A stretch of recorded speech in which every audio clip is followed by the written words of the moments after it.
We good? We live? I think so. Just pulling up a few things here. Okay. And this shouldn't be as alright. Bungie will not video strike me if I pull up their Vidoc in case we need to talk about specific moments. Oh, okay. So we're doing Vidoc as well? Yeah, matchmaking, Vidoc, guns, game devs. Just generally. Alright. Because we haven't been online in a while. I haven't been online in a while. So, we're gonna be covering. This is a catch up Stream. Yep. Well, a few things myself. And we should be good. Should I pull up the Vidoc? Will Bungie kill me? No, Bungie will not kill me. YouTube.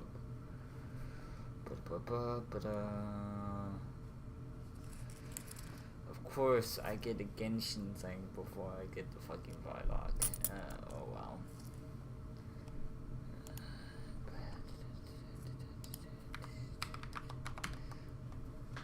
Yeah.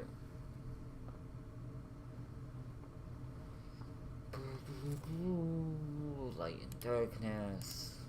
Okay. Stream. So where would you like to start?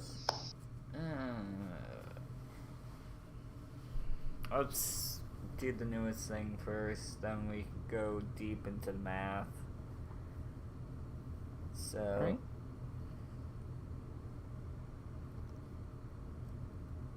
we have new Destiny things. Yep. We do. We have plenty of things. I have stuff from We have Valorant. Trobs, we have the Vidoc, We have plenty of stuff to brush through and not enough time to rush through it all. Yep. Okay. Browser source. I'm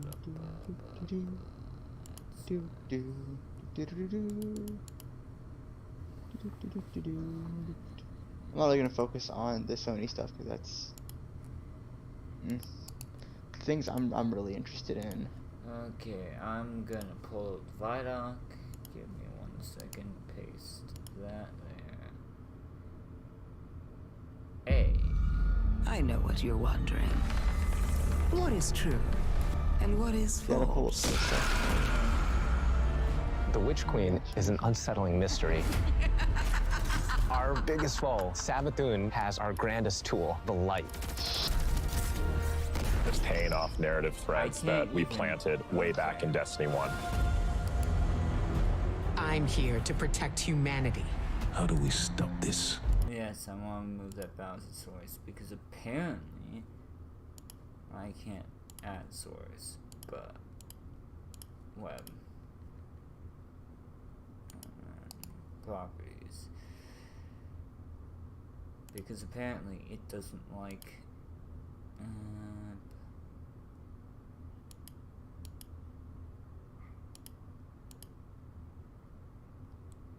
there we go. There we are. We're doing good? Yeah, I got the Vidoc on now. Alright. Okay. So, I'm just gonna let this play before, for peeps that haven't seen it, although I'm assuming everyone has, because not many people watch this podcast, and those that do have probably already seen this thing, but oh well. I know what you're wondering. Yeah, 'cause if we do, What is true also I'm pretty sure. and what is false? The Witch Queen is an unsettling mystery. Well, actually, this is actually on something. Our biggest foe, Savathun, has our grandest tool, the light. It's paying off narrative threads that we planted way back in Destiny 1. I'm here to protect humanity. How do we stop this? The stakes in the universe are rising, and it's the greatest challenge that we've ever faced. We're You are shedding where you that start us off, dogma and of I light was equals following that good, here. darkness equals bad. We're really entering the mists and trying to discern what's in front of us and what's lurking just underneath the surface. What is your truth now? There are a lot of bombshells Is it in on? the Witch Yes, it Queen is. narrative, There we go. and that's just scratching the surface of what we're going to get into this year. It has souls in it.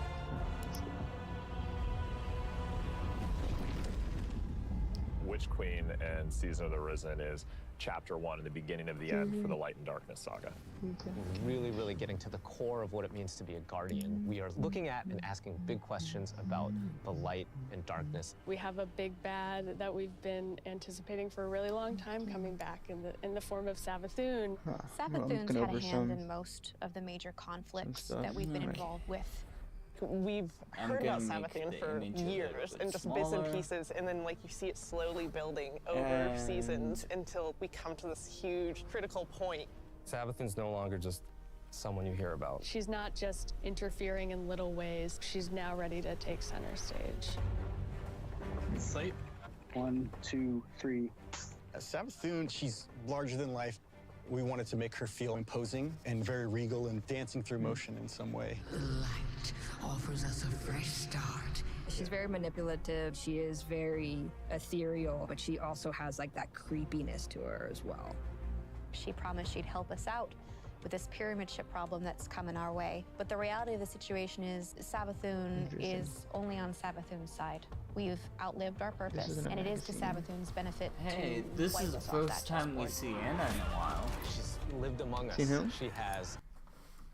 Anna, Anastasia. Anna, and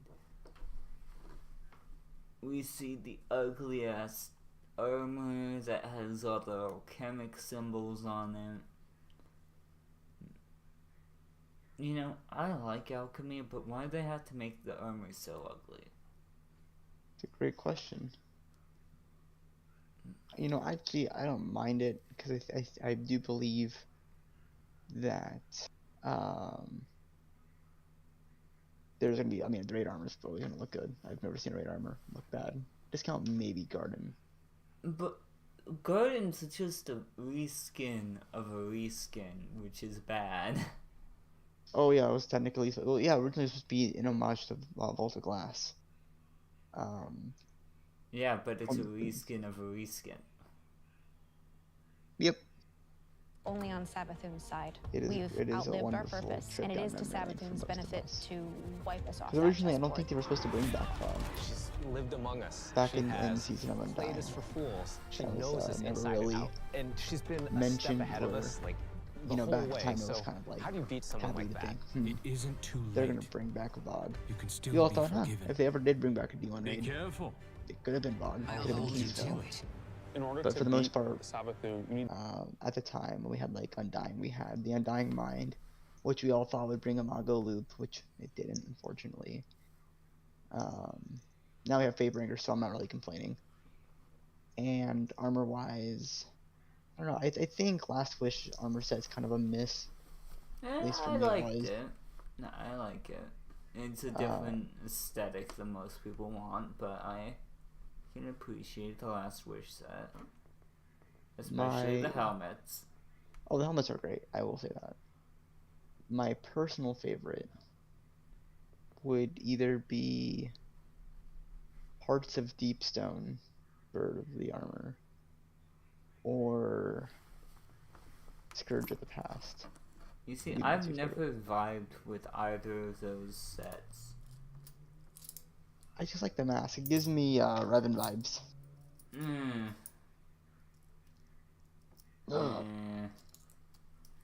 It's just kind of hard when you have a lot of the armor in Destiny focused on, or at least for hunters, it's very gunslinger-esque, and some of the kids don't necessarily play around with the aesthetics of black armor, if you will.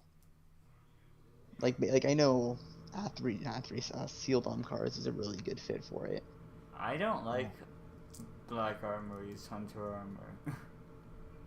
armor. I think Like, I think it's one of the worst sets known to that class. Same with the Warlock Black Armor. I like the chest plate for that one though. I will say I like the other robes. I know I'm calling the chest plate. Yes, sir. I'm gonna hard disagree with you on that one. Also, I'm paused on Joe Blackburn's face right now. What was that? I'm paused on Joe Blackburn's face right now, and he has one of the, like, bushiest, not bushy mustaches I've ever seen. It's quite a quality mustache, I will say. It's oddly bushy for something that's so slim. Yeah. Teach their own. And he's young, man. Or Yes, at least very. he looks young. Very, very, very. So isn't that? You need to understand Savathun. Huh. That is a 50. Her throne world. Yep. I gotta say, the art team still's peak, although I can see at this right here, what resolution? I'm at 1080p. It only goes to 1080p, okay. So, this image will look better on my computer when it's rendered in-game, because it's currently at 1080p, but even if I'm getting Witch Queen, I can see some texture issues. Well, there's always gonna be texturing issues in games. Well, yes, minimum. but some of these texturing issues look straight out of Skyrim, and you should not be able to compare 10-year-old game to modern game. And something that we learn early on is not everything has to be 100% to each its own. But give me a timestamp for what you're looking at here. I'm at 250. If you look at some of the swamp material, I know they want us to look at the giant-ass bowl, giant-ass cauldron, and cathedrals, but if you look at some of the trees and the swamp material, you can see some really rough texturing on some of the rocks. What you'll end was some of this is actually caused by viewing YouTube distance compression and viewing distance, like draw distance. But like some of these things, I can clearly tell it. Some of the rocks are fully rendered, and there's still some issues. But yeah, it's partially rendered. It's partially how they're developing the shot, but. And maybe to be not fair, like, show this shot that in inside your particular- Vidoc. Well, to be fair, some of these shots, like I'll give you an example here. Like I'll go to 3. It is a manifestation of Savathun's own personality, Yeah, which sure, why not? is in Witch 404. Queen going through. 404. And there's a reason why I'm going to point this one in particular. Is it's still the same old, right? The only thing that's really different that's standing out in this image in particular is the statue. Now, obviously, the statue, and well, the statue is supposed to be glitchy, so that's why the textures are kind of exactly. But like you can see, like throughout the Vidoc, things remain very consistent in terms of art. I mean, as it's always been with Destiny. Yeah, it's they have a very even the people seem real. Have you ever noticed that the people in the Vidoc actually look human? Yeah. A mild joke there, but like the art, I never fault the art team for the aesthetics. I'm just saying that some of the graphical things, this is clearly running on a mid-rate PC or something, because this does not look like how it looks like on my rig. That's fair. Another thing to consider is exporting video files. And compression, yeah. Like I said, some of this is compression, but some of it is clearly not compression. Like if I go back and watch the old Forsaken Murder by Death intro, like that thing's aged very, very well. Is a it's a different type of cinematic, I understand, own but personality, which still is in aged Witch very, Queen going through a very transformation through the light. And a lot of the things in here like build. I mean, I'm not gonna go touch on this as we get on with it. She has just these areas blown that me she's away. kind of trying to shun and push away. And you know, there's things in this. Okay, these swamp vista views at like 304 and things looks pretty good, but For the old hive areas, it's much more atmospheric. It's very dense. Oh it's yeah, very that looks really claustrophobic, good. It's spooky. yeah, but like Then when maybe you make your keep way it into to the Lucent hive swamp. area, it's a lot more open and broad. It's definitely brighter. You know, it's definitely I more will say I like the lively. duality between the swamp We and want the, people to look at and the overall castle it thing. like an impressionist painting, something that's very pretty Because from when you start far breaking away, down but Zavathun's character, she's trying very hard to suppress. Because in the Vidoc, it kind of shows she's trying to get rid of this hive-ish area and show more lavishness, if you will. And she's able to do that with the light. Which is really interesting to show the duality of this character, or how But she as you really get thinks closer, of hive culture, it's if you will. not really what it seems. She still It's keeps very the unsettling. baseline aesthetics, but You're looking at from going shapes, to you're looking a at darker these setting to things a very within the world, vibrant and you're not setting, it's a entirely sure very what they are, and you have to get interesting close and you change. have And if to you even look at like investigate. the roses, What's really going not to be really roses, exciting but for like the players flowers is there, that they're going to get to very play reminiscent that of the part Black of Garden. psychic detective, So it's very, trying to solve the many very mysteries mystery. of the throne world. And it kind of shows you how connected Zavathun is in reality, even though she doesn't like the pyramid ships. They're Yeah. relatively similar. 'Cause Well, they there's a both, pyramid ship in her goddamn throne world. yeah.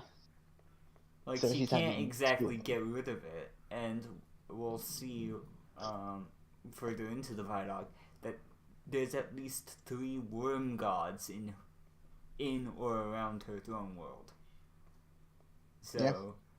and those are the 3 living ones. There were only 5. Oryx killed one of them, and its corpse is orbiting around Saturn, and we killed the other one on Mars. So, Savathun has all the worm gods in her throne world.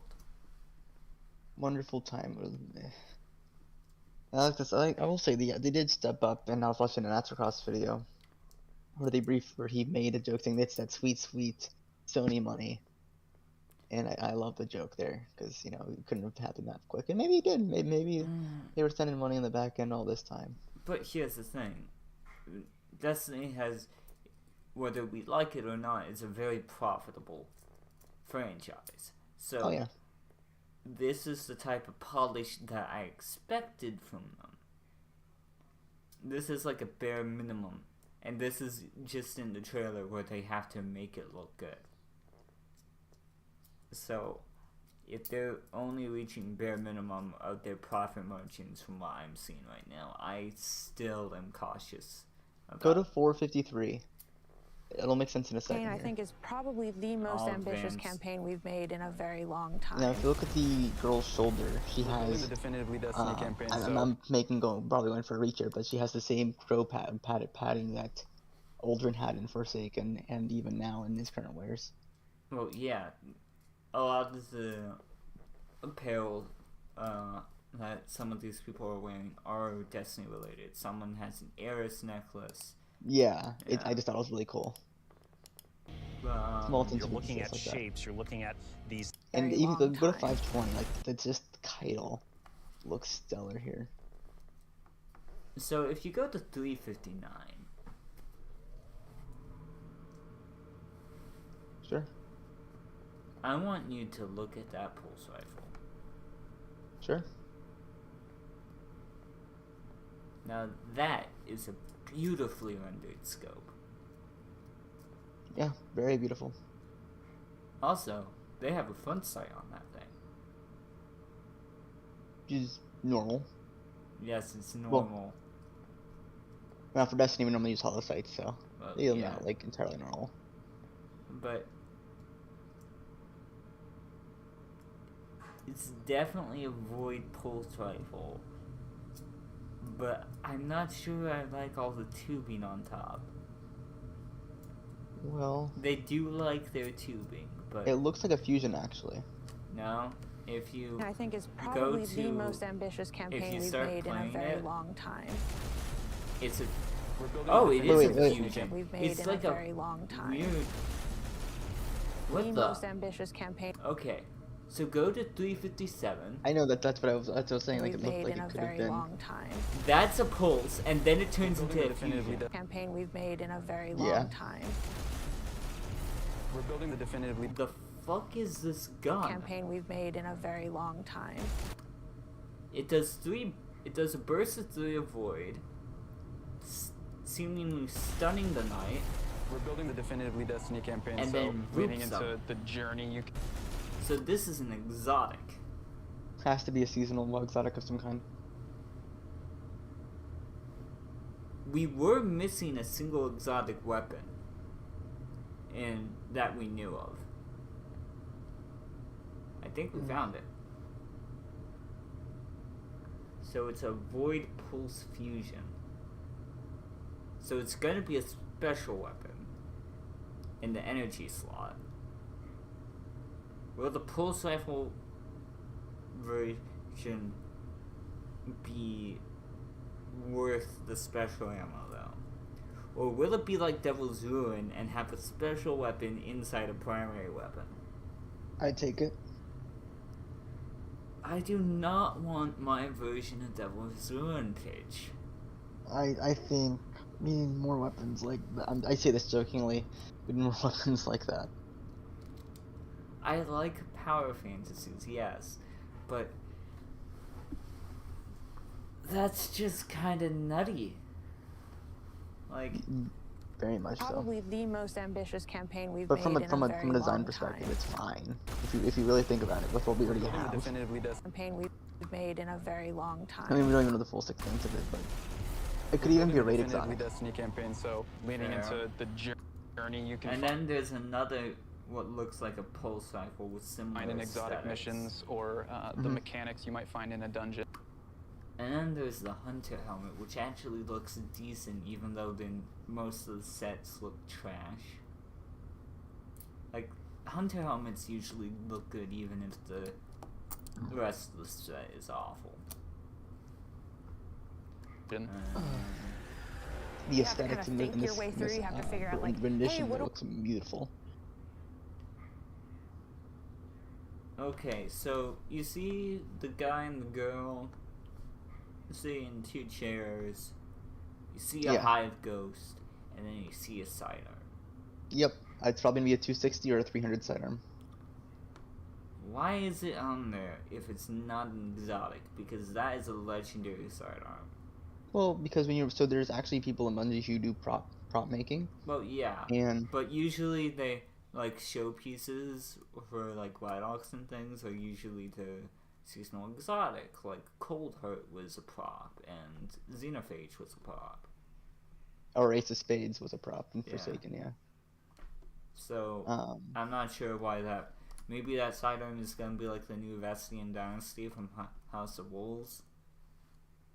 That'd be interesting. I'm more interested, at least when it comes to like weapon crafting. Yeah. When we start looking into what we can build into, like what things we can build into what, and I was watching what's his name, Darkside Royalty, talk about it, and he's like, he likes the system, but one of his concerns was how eventually You're gonna have people will a have to stagnant go. meta. Yeah. Yeah. And it's not like people don't do that now anyways. Like if I want to go to D2 Gunsmith, just random off topic for a second here. I want to see if I want to tell someone, hey, what is the best? I don't know. I'll just go sniper rifle because I'll do shotgun. I will DR 5001 and The best shotgun right now is probably Wastelander. Yeah.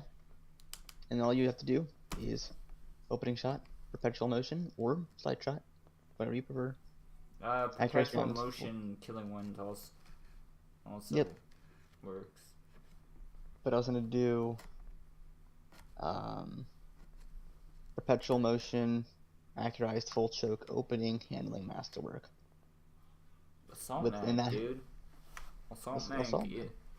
Assault mag's better than accurized because even if the little bit of range you get from assault mag, like for consistency's sake, is nothing compared to the 10 RPM that you get. Well, the little bit of range you get from Acura is nothing compared to the 10 RPM from Assault Mag. That's true. That follow-up shot is really important, especially Helpful. for lightweights. Another thing, I mean, there's just a lot of good things that you can do with build crafting, and well, yes, it will come. You'll get stagnant meta eventually. Oh yeah, but I'm not. I mean, let's be real here. When don't we have a stacked meta? Yeah, although most people, it's not really a stagnant meta. It's just people going to their comfort guns, and apparently everyone's fucking comfort gun is hand cannon shotgun. Yep. Or Lawrence Driver, or Chaperone. Don't Or fucking DMT. knock my Lawrence, man. I know it doesn't flinch at all, but I like my linear fusions. Oh, I wasn't dissing linears. I've had my fair shake with linears and traces and sidearms and pulse rifles, etc. Looking at my frickin'. I've never looking actually at this Warlock armor for Witch Queen, and the more I look at it, the more I dislike it. In order to get to the end of this, we've got Savathun, right? See, The Queen of I'm Lives. actually not. So this campaign is full of surprises. I'm actually not upset by the Savathun armor. has all these abilities, and you got to You make see, sure the that Kylo all of the armor abilities looks of the nice. bosses would be something worthy of her. What part is that And in? you got to make sure that all of the abilities of the bosses would be something tell worthy you of when her. I- Oh, I see, And yeah, thinking by the way, about by the this, way. you know, I felt like I was really becoming Savathun. That looks nice. We've also added the legendary difficulty, which is called Become legendary Legend. difficulty. It's not for the faint of heart. It's gonna be loaded with these They're moments that adding are gonna be legendary frustrating, difficulty almost back. like teeth gnashing. But I when wonder- you get through those I wonder encounters, who you're gonna came feel up with really that accomplished. name. Double rewards, yeah. As people who have worked on raids and dungeons before, Bungie being able did, to but broaden that experience older for any Bungie. kind of player who comes in is really important. Yep. If the Witch Queen Bungie is the just doing psychic Bungie's detective, work. fantasy and journey, then Season of the Risen is that same but detective look throwing on their at flak that jacket and defending her title, from the Hive Guardians and the Lucent Hive. Yeah, and 508, Savathun it's herself. beautiful. When Like that Savathun Warlock shows set. up on our doorstep with the light, the first person to lend us help is Keitel. It's very well made. You have Keitel's horns on the side, you have the front piece and everything it is. She's got this light suppressing I mean, technology even when that you the like Cabal were having the using in Hunter on season of the 504. Chosen, and now she's going to help us No, use that I'm against talking loose about hive. the Warlock. When you're working with Kaya Tall, around. she has a different Where approach. is it? It's not about asking questions, it's about getting in there and extracting. Scions, You don't really understand what happened when Savathun actually was able to take life. talking. So the campaign and Season of the Risen in many ways is about that story. Guardians need to People stop talking. Savathun's advancement. I'm trying to. And Savathun it's still poses an progressing. existential threat. Other like more. When you make that, as soon as immediately you're like, oh, then you're So got it. everything. It's ready, going to Down one of the That was like what goes. Companion. first time that's doing this. Okay, so far. The weapon. archetype associated to melee. Don't really get what. So a project these weapons is about. If you open, where you then fall back soon and drop this. Where Gather your is blade. this Warlock armor?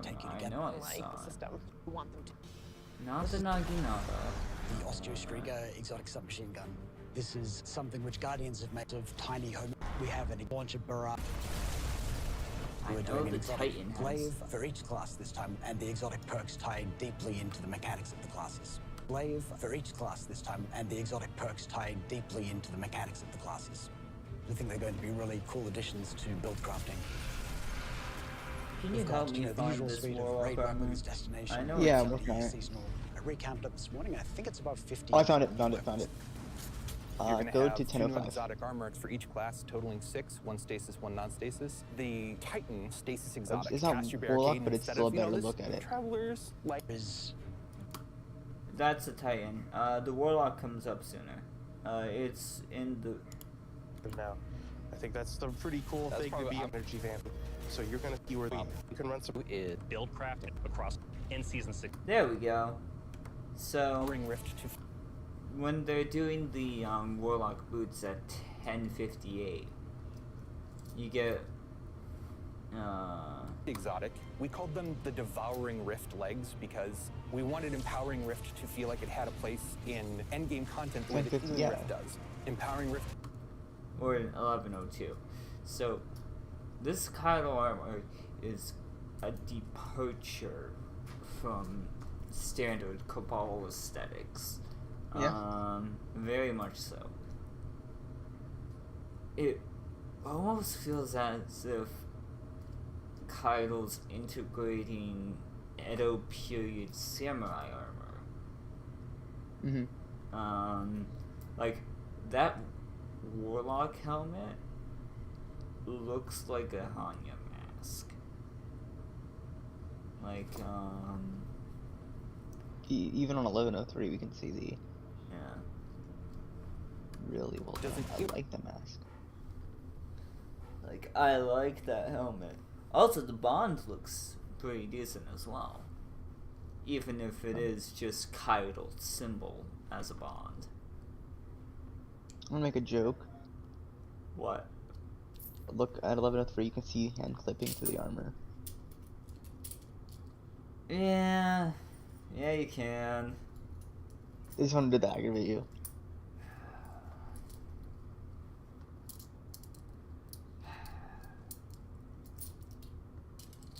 Man.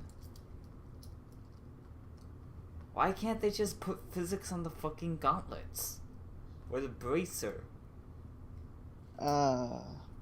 Mostly because when you're starting to work with animation and well, yeah, mostly with the animation and guns, it can get kind of wonky. Like at 1058, by being you get able more to access to the robe, and it's kind of meh. It's pretty bland. Like, Void Exotic. We called them the 1058. Devouring Rift legs because yeah, we looking wanted. at it, looks pretty good. Like 1057, you get more of his head-on shot, but it's the chest plate's alright. It's a little bit bland for my taste, but the helmet though. The helmet. Wanted Empowering real Rift nice. to feel like it had a place in endgame content the way that Healing Rift does. Empowering Rift doesn't heal you. Really Well, well what if it did? In Season 16, you're going to see a 1108, you get a real nice head-on view. Yeah. Like I said, the chest plate is a bit meh. Yeah, but there's a lot that can be done with it, like some of these set pieces too. Mostly the helmet, mostly the Bond. Yeah. Those two are probably the best in the set. The gauntlets are pretty good as well. massive revamp as to the long Void as it don't subclass clip as system much as it across did. all three classes. This is a huge update Well, generally you don't and see will the allow clipping in players game to build. anyways. Okay, so we have Echo of Exchange, which comes from all Voidwalker subclasses, because I think all of them have a melee that gives you grenade energy in some way or form. Yeah, to some capacity. Reason why, well, alright, here we go. And will allow Something interesting. Echo of Allow players Reprisal to- is going to be interesting. Echo of Exchange. build craft in ways that they It says never here, done Echo Final of Blues. Remnants, okay. before. Yeah, Echo of Reprisal could be decent. So, did you notice that in... and will allow players to build craft in ways that they've never where done is before. One of the In- things we wanted to do is create a core set of verbs like we did with Stasis. In Chaos Accelerant, Magnetic Grenade is handheld supernova. It's not the starting go order. Chaos Accelerant, 1123. That's 1 second. Vortex Grenade increases size and linger duration. Action Envelope creates an additional seeker. Scatter Grenades track. Magnetic Grenades create a short-range Void Blast, which is that'll be cool. handheld supernova. So, Well, couldn't that technically stack with handheld? no, they integrated handheld supernova into that aspect. Interesting. Like, that's what I'm betting. So you have to But what if they didn't? magnets to, well, That is literally the. Oh, I know, but I'm saying what if they did it under some weird thing where you could run basically double handheld Supernova. I don't think they do that after how many times they fucking nerfed it. Still be cool to think about. So they integrated handheld into Chaos Accelerant, which makes sense.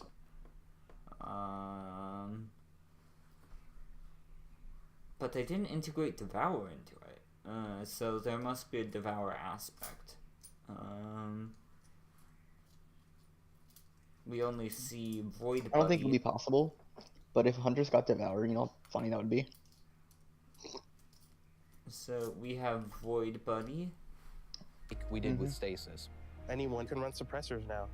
I think that's the pretty cool thing to be able I'm going to to be do. running Suppressor Grenade for We wanted you to feel like you were the energy vampire, feel like you were the Night Stalker. The feel new like melee you were that for protector, Warlock that big is pretty Sentinel cool. Titan. So you're going to see things like Bastion, a new Titan aspect, where you take your big old Sentinel shield, slam it into the ground, and create this void barricade that's going to apply overshield to you and your buddies. My favorite aspect is probably Child of the Old Gods. As this warlock controlling space and time, I'm able to rip a hole into another dimension and then pull out this little like sentient black hole. Whenever I target it, very useful my little black hole buddy is going to fly over there and start draining their life force. The Void 3.0 update is really setting the stage for how we're thinking about updating I feel subclasses like, for the rest of the year. dude, imagine if you get Void Buddy and Arc Buddy on the same team. Just imagine that for like 1 second. You know how funny that would be? No time to Obviously, it's explain going to be as about well. burning, but there's this other Yep, component to there it Solar, is. and that's healing. And Lumina. Arc is all about chain Oh wait, it's all about wait. lightning, You direct get attacks, quickness. We're going Arc to take Buddy, the fantasies that you know Void and love Buddy, today. We're and gonna then the embellish them. So boots what from you'll see Warlock is, as like, well. all of the new abilities, do the all the new actions you The take. glaive, the healing turret. Well, that one as well, but then you can also do the boots. Wait, no, you have a Stasis Warlock with the glaive. You have but there's a Arc certain Warlock Buddy Boots of Assembler. Yep, there it is. That's what it's And called. then you have a Void Buddy, no time to explain. So you have Stasis Turret, Healing Turret, Void Buddy, Arc Buddy, no time to explain Buddy. That group of 3 Guardians will be a team of 9, I think? Team of Force what? that to the core. Team of 9. Pretty excited about it. Why would you do a team? Oh, technically, yeah. Very much the 'Cause if you culmination have- of the last 6 to 7 years of just Yeah, not about- Destiny all together. And really, this is No, starting the 8, team road to of the 8. final showdown. But things aren't necessarily But just here's the dark. thing. Hawkeye weapons. I mean, the first Origin perk is kind of doo-doo. Bonus damage to barricades. Oh yeah, but it should stack with anti-barrier. Well, yeah, but it's still kind of doo-doo. They said big damage. I don't think barricade damage equals big damage. I mean, Dark and light I've seen it There's a lot more where nuance in the game. barricades and trials can It's going to literally be a dictate real fight. if you Players get to pick have or not. something that they're really going Yeah, to but be if challenged the by. Titan's gonna be running barricade, they're gonna be I running can't wait stasis. for everyone to with find the out new what's been boots. going on with Sabathun. No, the like, new I'm chest excited. plate. Some of them will. I feel like some of them will resort to other means. Like I guess- Titans, and just get one shot by a Hawker Sniper. Build crafting, it all comes together to make Destiny You feel know, really see, new here's the and thing. That's another thing to think about. coming Is this if such thing as anti-barrier sniper does come back, oh, that'd be gross. Hawkeye with an anti-barrier, that'd be cool. Any other year before. It's one of the most ambitious releases we've ever put together, and the team is Most firing on all ambitious cylinders. releases that we've come together, firing all cylinders. This is great PR talk, but come on, give me more gameplay. We got another 12 days, give or take. Less than 12 days. Well, a little 2 more than 12 weeks. days. Yeah, not It's about. Tuesday. It's literally Tuesday, so Yeah, so 2 weeks. yeah. I'm actually not really I'm actually really excited for, at least for me, because now the ability for me personally to, let's say they release this really wicked, I don't want to say sniper rifle, but insert gun, any gun that I normally like to play with, and I want to throw it into a playstyle, I can do it. Takes a lot of time, but I can definitely do it. But here's the thing, though. I'm like, I look at this and it's like weapon crafting's gonna be free. The Void 3.0 is gonna be free. Well, that kind of has to be free because you're updating the base. Yeah, but I'm looking at all this and thinking, okay, how much am I actually paying for? Well, I think the only thing you're really paying for is campaign and the raid if you just get the base. Weapon crafting. No, you're not. You're not paying for weapon crafting. Weapon crafting's free. Alright, so then in reality, I'm gonna make a joke here. It's kind of like it's free real estate. Yeah, like I'm looking at this and it's like, because I mean, well, here's the thing: if you didn't how much money am I getting out of this content? Well, here's the thing though: if this wasn't free, then it's all pay to win to an extent, and you're paying for a quality of life update. Yeah. So why would you want to pay for a quality of life update when you can take it for free? You kind of play around with it, and then the things you're only really paying for at this point. But here's the thing: they already have a cosmetics shop that makes at least 100 million a year. Do they really need paid DLC anymore? No. They're just double dipping. I'm not saying what am I paying for and oh, is it worth my money? It's what am I paying for? Is this, like, should I even be paying for this shit? Because they've been bankrolled so long that why the hell do I need to pay for a quality of life update when they're making millions a year just by selling $20 cosmetics? I don't like $20 cosmetics, but if they existed to pay for the DLC like Bungie said they would all the way back in Taken King, I would be much more happy.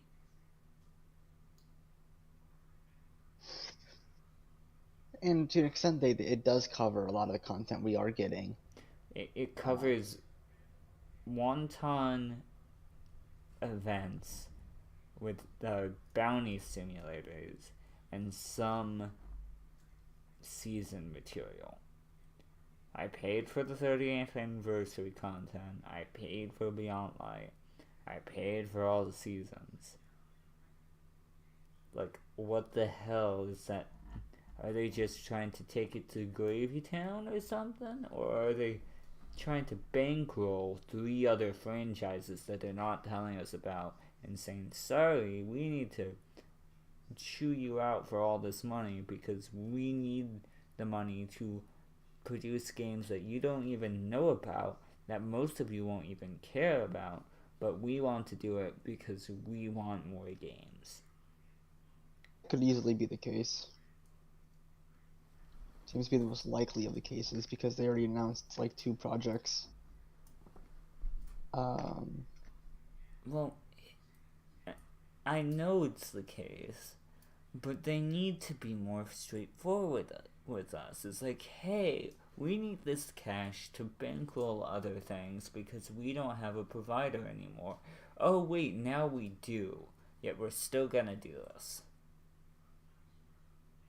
To put it to you like this, I mean,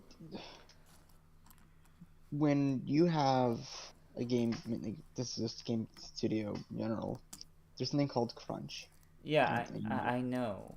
Like, So I know that guarantee Bungie has a shit culture and they demanded 0 crunch, but in such a way that made actually producing content miserable, because in some ways some crunch is needed because you need to apply pressure when deadlines are appearing. You can't just push everything back.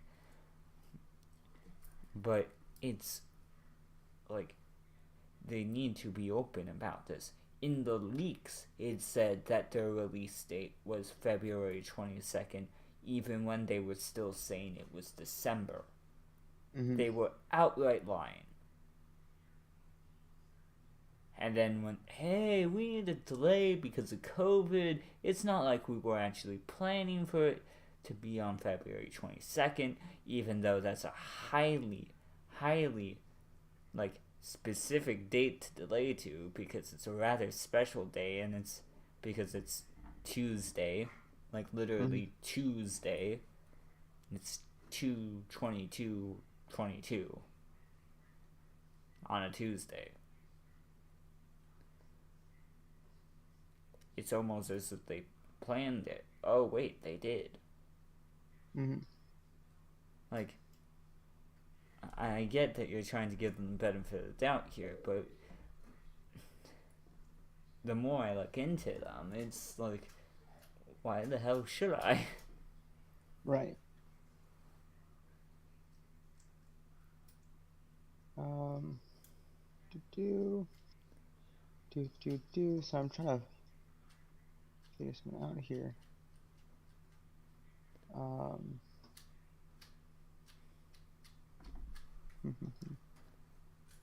There's always a way to do something, right?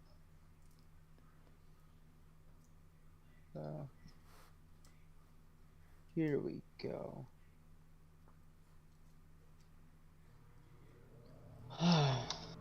You know what? The reason why I'm not as bothered is, I mean, obviously it's more of a personal thing because crunch, always a fun time.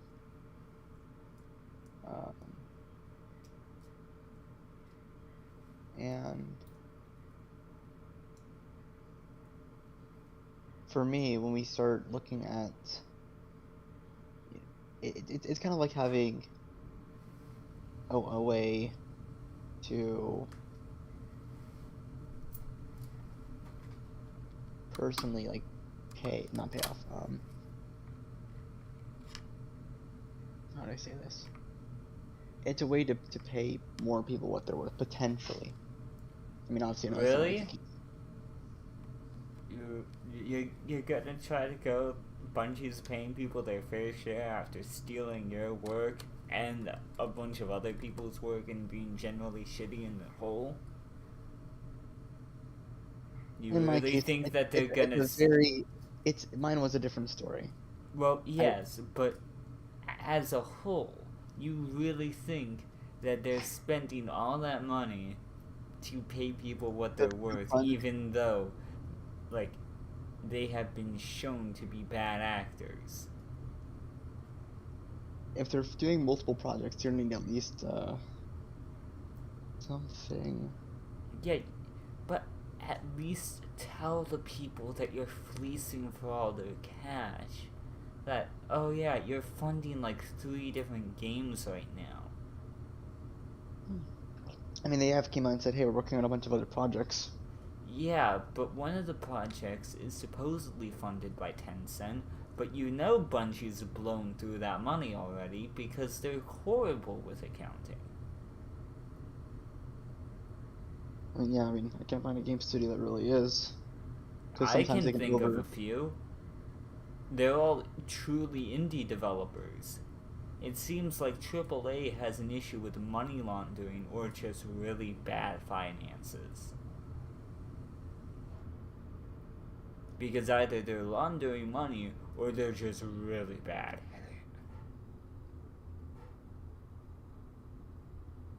Well, it could be a little bit of both.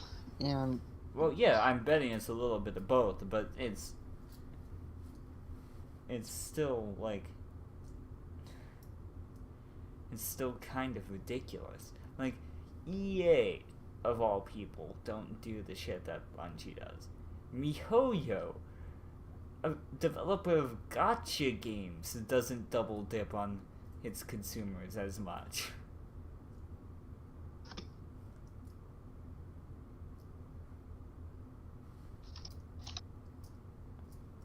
Like, I'm not defending MiHoYo or EA. I'm saying that Bungie's kind of worse than them at the moment.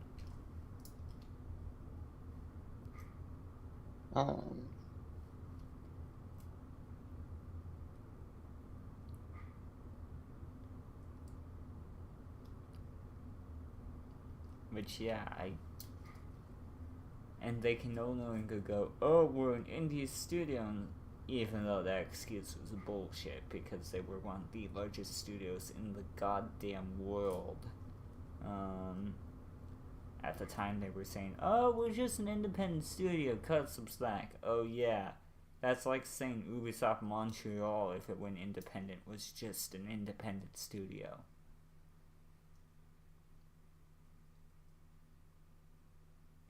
Yeah. Generally when they... Go on. I understand that the size of, Bungie calling themselves an independent studio, doesn't match up. But the general definition is that they are not partnered with another studio per se. They are not being public. Okay. Like they're doing their own process. So here's the thing. Yes, that is the literal definition of independent.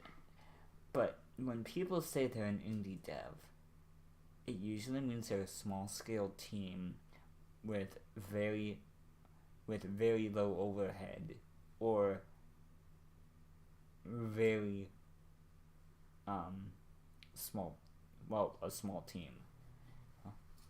It usually does not constitute a 700 plus people development studio that drafts AAA games. You can't. When most people say indie game, they mean small studio.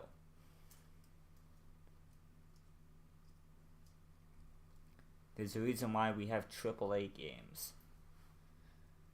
Well, yeah. You don't stop being a AAA studio even if your bankroll drops you, or you forcibly drop your own bankroll because they were like, hey, you're not producing enough content even though we gave you 2 ancillary studios.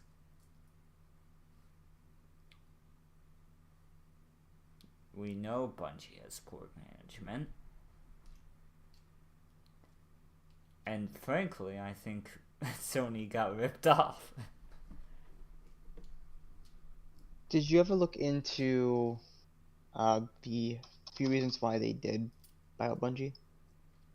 No.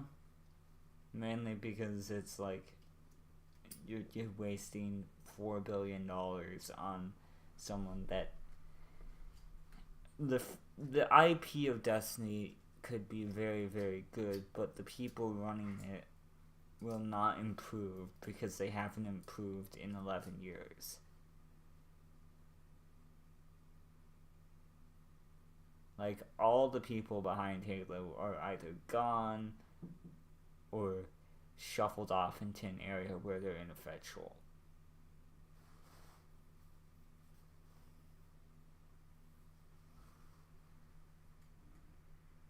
Like, yeah, you can make TV shows out of Destiny, you can basically monetize on the new developments. Like, when the hell is Matter supposed to come out? We first heard about Matter in 2018? Roundabout. So it's been 4 years of development. Mm-hmm. So we should be hearing shit by now, shouldn't we? Maybe for another year or so. Because Destiny was way back when. Man. It was on the reference on it was a Halo joke at the time. Yeah, and that was like 2010. And it came out in 2014. So we should be hearing about shit by now.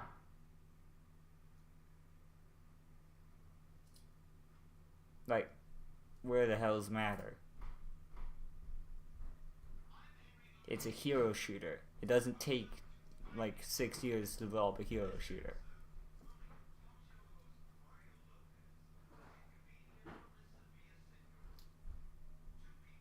Depends on what they're doing with it though in particular. I mean, yeah, sure. Same. Like, it's gotta be in development hell by now, right? Destiny was in development hell for a while too. And, well, yeah, but even then, that development hell only took 4 years to get a somewhat broken game that was shot to bits because Activision didn't want Joseph Staten's vision to be a single $60 purchase. But again, bad management. Like, we should be hearing about the next IP from Bungie by now, because they told us that they were developing something 4 years ago and gave it a code name, so they should have been at least doing some storyboarding or anything.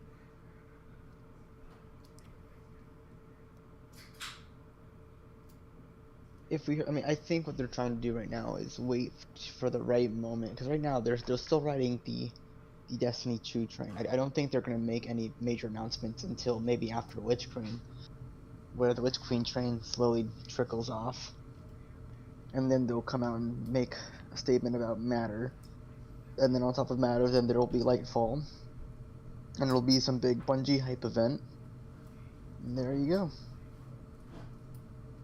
Or they wait till after Lightfall to make some major announcement, which it won't be for another year or two, and that's when Matter comes out. It'll take them 6 years to develop a hero shooter.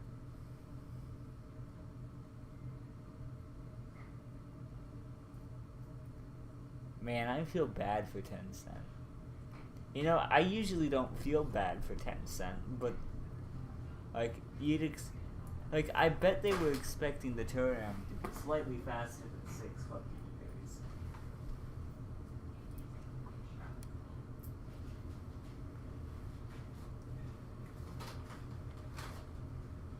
I think when we start looking into how Bungie likes to handle releases,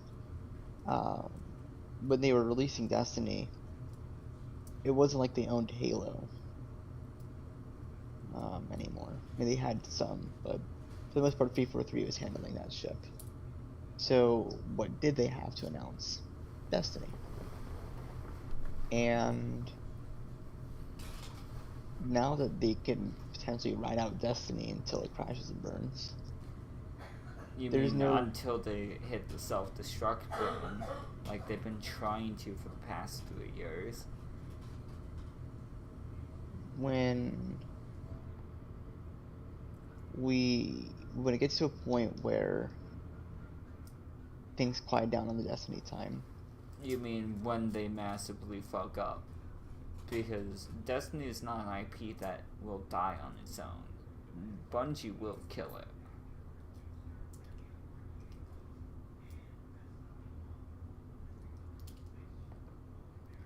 Like, it's like WoW.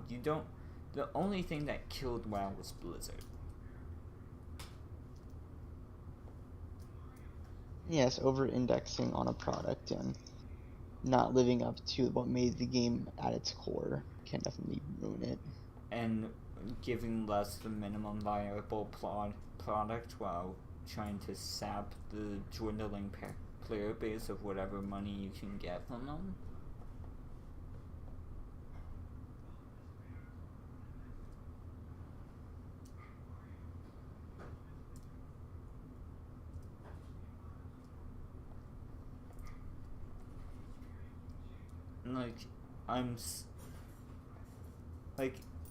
I've done Unreal work, and I know that, yeah, engine work is a massive pain in the ass.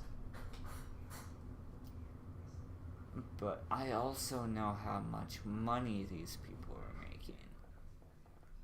And I know, like, the average grunt doesn't always get the highest paycheck, but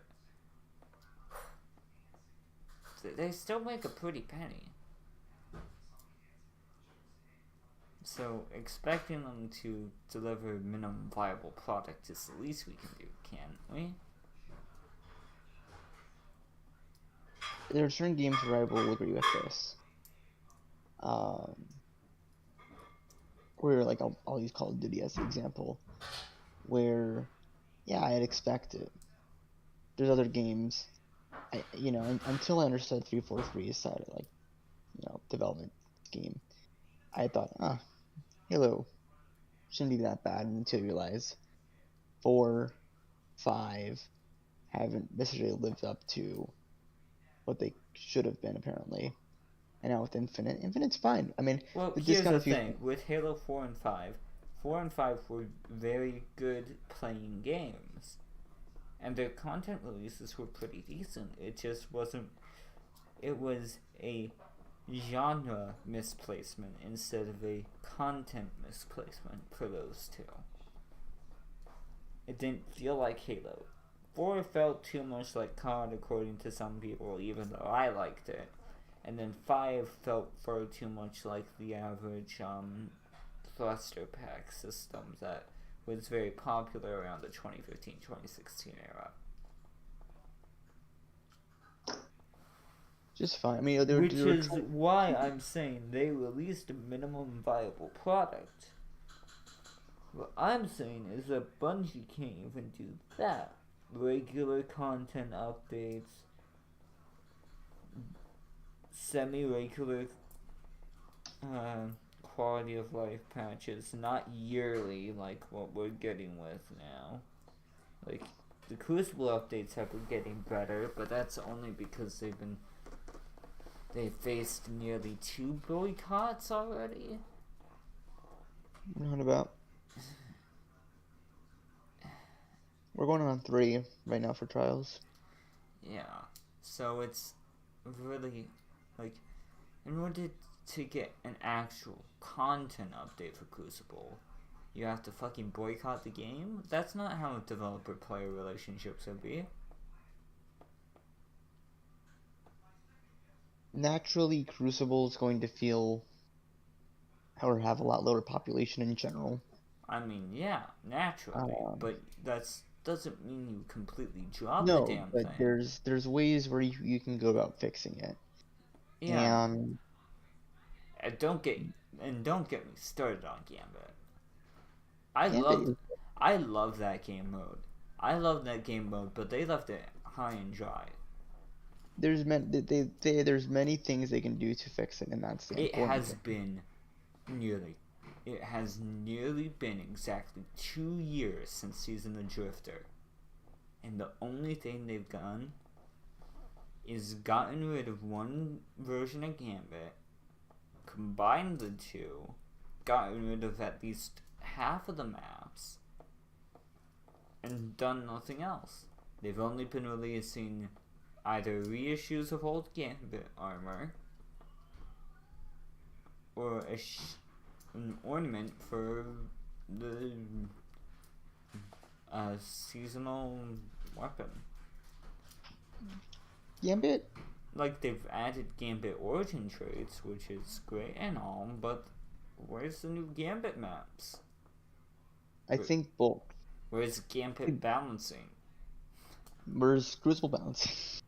We've heard a little bit about it recently. Okay, you've gotten a Crucible patch within the last 6 months. Gambit hasn't had one in the last 2 years. I think one needs more than the other.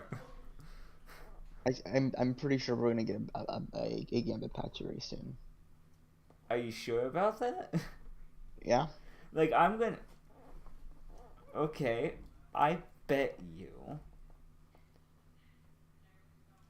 I just have confidence that when they said that they're going to come out and get a team for Strikes, a team for Crucible, and a team for Gambit, they will do it.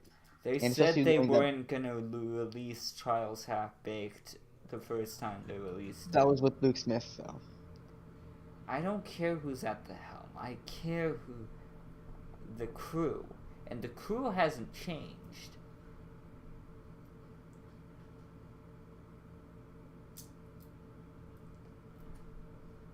The crew may have changed internally, and we don't know. Trust me, there's been plenty of... I'm sure this is just from an art perspective, but I don't... I know they have a high turnover. That's not a good thing. I wasn't saying they have a high turnover. I'm saying... I am, because I've seen the jobs page. that could also mean that they're also hiring in other locations. It could also mean their space is opening up because they need more manpower. Well, it could be here's more the than thing. turnover. Like, some of it can be, yeah, they're expanding to new locations, and they said that they were hiring a bunch of people, but I was looking at their jobs page when they weren't expanding. And some of the positions kept on getting closed and getting opened, getting closed and getting opened. Well, yeah, but even then, there could be a few other reasons for that. Maybe, here, I'll give you an example. Okay, Paige. We have how many thousand words dossier on how shit it is to work at Bungie. We have seen two very crunch heavy, very directionless releases in terms of games of Destiny 1 and Destiny 2. How many times do they have to kick us in the teeth before we realize that this horse does not like being ridden?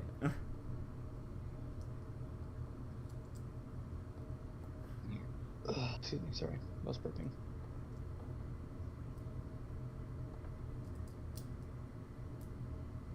When part of the issue is that when you start doing timetables for development, the general timetable is 6 months for a season. So, if, like, for example, let's say we have a season, like, we're in what, season 15 right now? Yeah. So, in the start of season 15, 6 months prior, if not 8 months, roughly, give or take, that is when they are working on the season we're on. So, like, for example, in season... Well, yes, I understand that there's a lag period for input and things like that, which I'm very much aware of, and I am more lenient on that, but when you have 2 years of input that's not being listened to, B, being shown that you have a toxic work environment, and C, for some reason being very anti-crunch while also not delaying things, making it so that you can't deliver on the products that you wish. Because they didn't delay Witch Queen. They might have said they did, but they really just put it back to their in-house release date.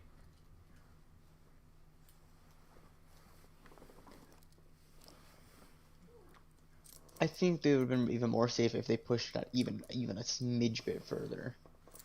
But then it wouldn't have been as marketable as Tuesday.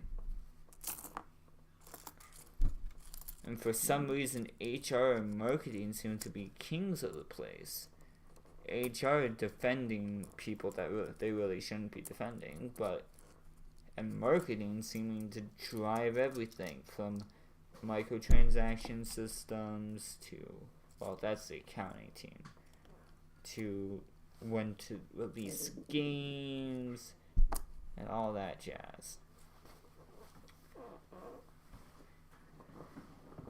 Like, I know this is a symptom of AAA development in general, but Bungie as a case study is really kind of shit.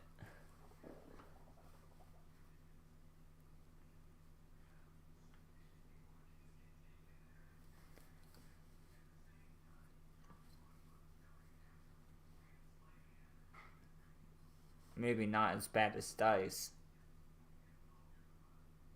There's also Activision Blizzard. I mean, Activision Blizzard at least released content, even if they were abusive as assholes. Bungie were abusive assholes that didn't release content.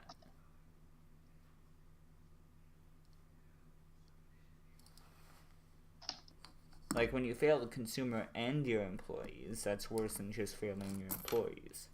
I feel like failing your employees is always hard to do, and you know, what really makes it a little bit challenging is that it's a business. It's not an art form anymore. Well, which is why I'm saying act like a business. Release a good product. They're not releasing good product. But in order to they can draft good trailers, but they can't make good product. Can an artist make a good product? Yes, they can. If its turnover rate for a certain amount of time exceeds in which we can produce. No. That is good quality. No. Okay. So, if we're running under that logic, then it fails, because there are some artists that have to, like, I'll use, what was his name? Joshua Morrison, phenomenal artist that I've heard of. And while he could turn out guns out of the wazoo, not many people are Joshua Morrison, or what we'll call a Crazy Casey, or you get the point here. Not or a Chelsea Vasquez. Those are 1 in a million. And when you have other artists, well, yes, they are very professional. They can do things very quickly because they are very professional. It's hard to make good quality. And even programmers, programming, it gets even more challenging, especially when you're working with a slightly older engine, if you will. Slightly older. Even if with the modifications. Slightly older. That's being generous to the Tiger engine. Very generous. And like what you'll find is, how are you? It's like you're giving your artists overly used brushes, old paper, water paint, and asking them to make you this beautiful mosaic that is going to go on the ceiling of their mansion. And that's why I personally feel bad, like mostly for the developers. Where I feel bad for the devs, but that doesn't make me unable to criticize these people. Like, you may be all my criticisms are not laying on the feet of the devs, even if it sounds like it. I'm saying that Bungie as a company cannot deliver minimum viable product. As such, they need to change their practices. How they change their practices, I don't necessarily know, because I haven't run a studio that large. But I know one of the things that they shouldn't be doing is abusing their employees and then virtue signaling by opening up various like clubs, while they should be actually focused on, I don't know, making the fucking game. And like I said, it gets difficult. It does get difficult for them when they're using subpar tools. So it goes back to when you want to release good marketable product. If they don't have the tools to do it, and they do very good with what they have, and it's very hard to exceed what it can do with what they're working with. Like, I give them kudos for developing a shit engine, but I give them negative kudos for keeping that shit engine no matter what. Like, I'm glad that they didn't want to make a Destiny 3 because they didn't want to get rid of all the loot again, but I also kind of hate it because they could make a fucking new engine. Or at least they should be in right now. Like, they gotta have some team working on a new engine, or are they just gonna try to update a nearly 20-year-old engine again? So, one of the things that they would have benefited from making a quote-unquote 3, because this is how they could have done it, is while they're making Witch Queen, they could have onboarded some of the basics of what, like, basically the core foundation of the game and started developing new engine. Then they shift Witch Queen out. Even had to be another year. Fine. They announced, hey, listen, we got this massive update for Witch Queen, but we need to do some preparations for it. And they go through the process of saying, here's our plans, i.e. origin weapons and all these stuff, and then some more. But in order to do this, And this is different from sunsetting, but it's not. Like, so for example, when we moved to Destiny 1 to Destiny 2, that's like a version of sunsetting. When we had the stuff from House of Wolves, technically sunsetting. Yeah. But when we start saying, for the benefit of the player experience, we are now shifting content over to a new engine type, which means you guys will have to lose your old stuff. You'll still have it in collections as a static, but you're going to have to lose everything you currently have in your vault and stuff. It'll become useless. You're going to have to get rid of it. Well, it'll just get deleted because transfer of engines. Right. And while, yes, you could have every single gun, an ID, save it, transfer, that's very hard to do. At least in my mind, I don't know the full That's going to be extent near of that. impossible to do, so... And so when you transition over, now you have all the cool new stuff for Witch Queen or for Lifehold, or if they, like I said, or if they for did Final Shape or whatever. Right. And now you have a new engine to work with. And what this allows them to do is update physics, update things more. And like I said, making a new engine isn't a small task. It is very complicated to do. I don't mess with it. I've heard about it. I've messed with it a little bit, I'm it's a pain, but it's not. I'm not a professional in that. I don't speak from professional experience when I say creating about new engines. And that's what's really going to make or break this is not necessarily can they provide, let me rephrase, will they provide, but can they? And that's where we start seeing most of the issues come in. And yes, you have mentioned business practices, and yes, you have mentioned culture. But that culture, unfortunately, is, I wouldn't say ingrained, but infested into most game development companies. Like, it's Riot, it's Bungie, it's 343, it's any and every. And the only way to, there's really no easy way to stop it. Like, there's always going to be an old guard versus new guard thing, but yeah, but the issue is that shouldn't, and I'm saying shouldn't because I know I can't say doesn't affect product viability. Like, that really shouldn't.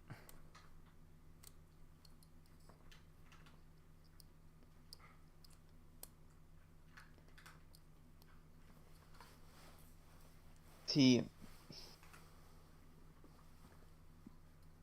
I'm generally always going to be under the impression that if you have old tools, well, yes, you can make great things. It's going to be hard to make viable content. And I agree with you on that. I'm saying that they need to somehow get their shit together. Because if they don't, they're going to be losing a lot more than just trust and other things.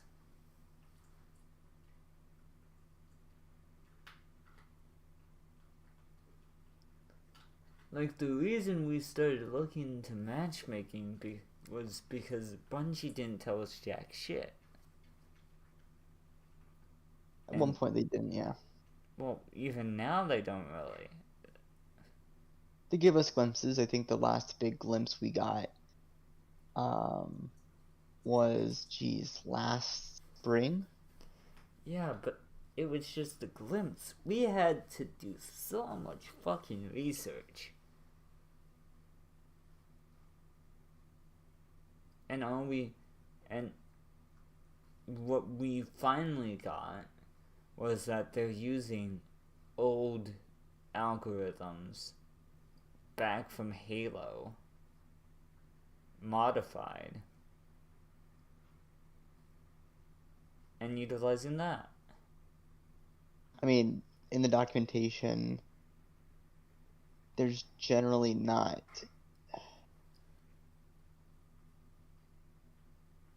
an issue with the old system. There's like very few things that I mean, this old system. If well, you the will. old system's pretty decent if you keep it spruced up, but they're utilizing the old system with the same server hardware as basically Halo 3, peer-to-peer shit. And they keep fiddling with the old system, which makes it, which is not helpful at all.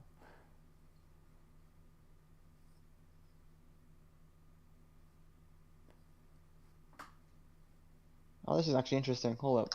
You can't have it all match quality and waiting time. Suppose this is from the documentation. I'm on page, well, it's actually not page 5, and it goes through why you can't, and then it goes through a formula. Yeah, you can't have like lightning fast load times and perfect matchmaking and all that. You gotta find a good middle ground, because if you try to do both, you'll just run out of processing power, and inherently, as the math gets longer, the matchmaking gets slower. Hi, cat.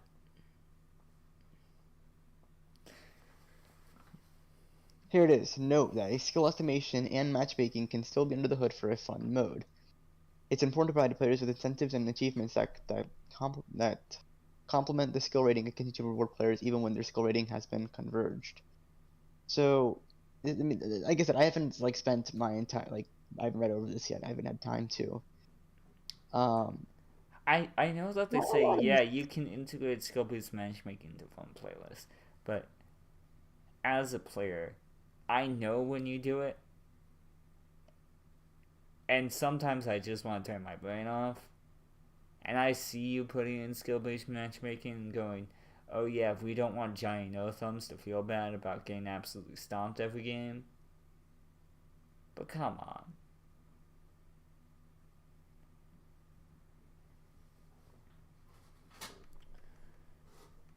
Like, they're right in saying, yeah, you can integrate skill-based matchmaking and have most people feel relatively decent.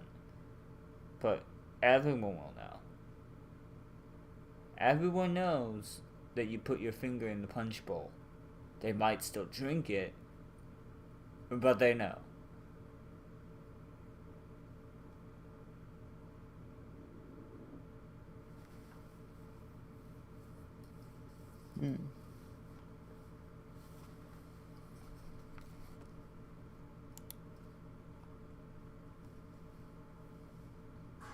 So in the game, okay, individual players you have. Players. Interesting. You calculate elo based each player using the team's relative standing in the finishing order. Interesting. And averages updates to obtain a player. Oh, that's interesting.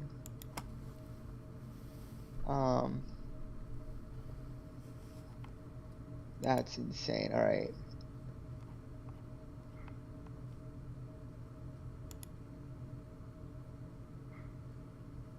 Sorry, this is something I'm gonna have to spend some time with a little bit more here. Before we start touching on this.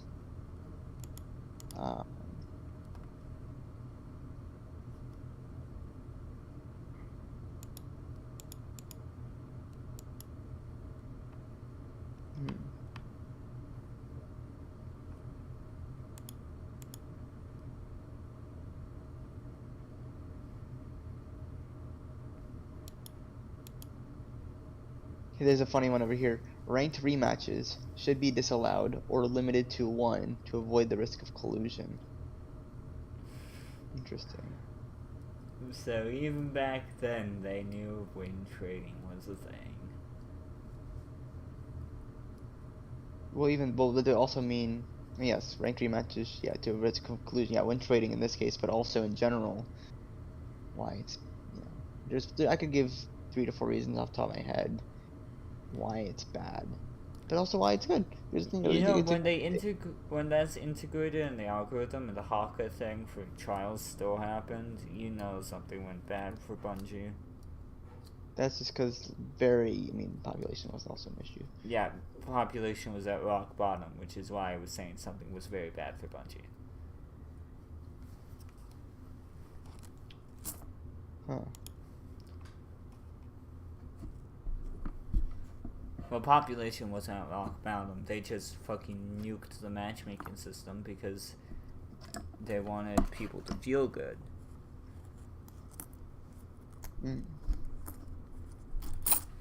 Which I still find stupid. I understand keeping player retention, but it did the exact opposite of what they wanted. It should be avoided that the same player can participate under different accounts or identities because this would facilitate manipulation of the system. Ideally, there should be a cost associated with creating new accounts that discourages multiple identities. It discouraged smurfing in any way possible. I like how they have to use such bland business speak when describing smurfing and win trading. I get it, they're not allowed to use jargon and actual reports because most business types don't understand what smurfing means. Why are you talking about little blue men? Yeah.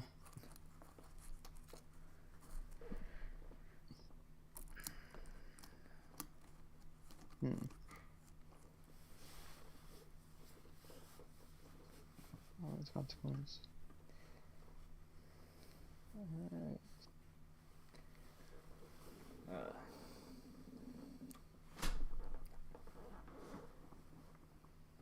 Anyway. Interesting. Time to get away from AAA industries that have issues with releasing minimum viable products and the bullshit they're in. The confidence interval of 5%, 1%, and 3%. Actually, we are supposed to be going into matchmaking bullshit as well, so. Technically, we should, but it's a lot of math and a lot of explaining, and we'll have a report on it eventually. Maybe, if we don't figure out something that's actually viable. Although our algorithm is viable, it's just not implementable at the moment. Of course they blocked that page. Maybe? That's not gonna show me anything. Yeah, I've seen this one already. Huh. That is mildly infuriating. They hid all the good stuff behind the paywall? No, they removed it all. They removed it all? Yeah, because there was the Halo 2 ranking system, which was on the original Bungie.net page for Halo 2. So that's how old this thing is. Oh, so Bungie nuked it. But now this was also, yeah, Bungie and Microsoft's data set also was nuked. So. Because it was probably linked to Bungie.net. What's funny is that this system was used for Xbox Live with Bizarre Creations, Bungie, and then the GTG at Microsoft, which is the game's technical group. But what's funny, long story short, this whole slew of information starts to cover. Well, I'm taking a peek around some other stuff too. I'm here. Long story short, when they start talking about how this system is, supposed to be universally used, we're not universal enough. And corporation, if you will. Oh man. I mean, Halo still uses a variant of it, even if it's curated by AI right now. Partially. Yeah.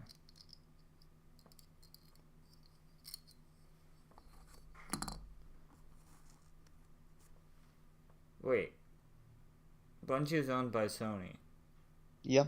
Isn't TrueSkill trademarked / patented by Microsoft? Actually, it was created by Bungie. Well, Microsoft owns portions of it, but Bungie's the one that. The reason why there's an article. So does Bungie still hold the patent? If Bungie doesn't hold the patent anymore, they might have to completely redo their matchmaking soon enough. Technically, no, because they still own a portion of it. They own a portion of it, but... And Sony actually... There was an article on this, I'll have to go find it, where the real reason why Sony bought out Bungie was not because of Destiny. Was to make their own massive games as well. Well, yes, but there was one thing that Bungie was known for prior to Halo, or even during Halo, was their matchmaking system.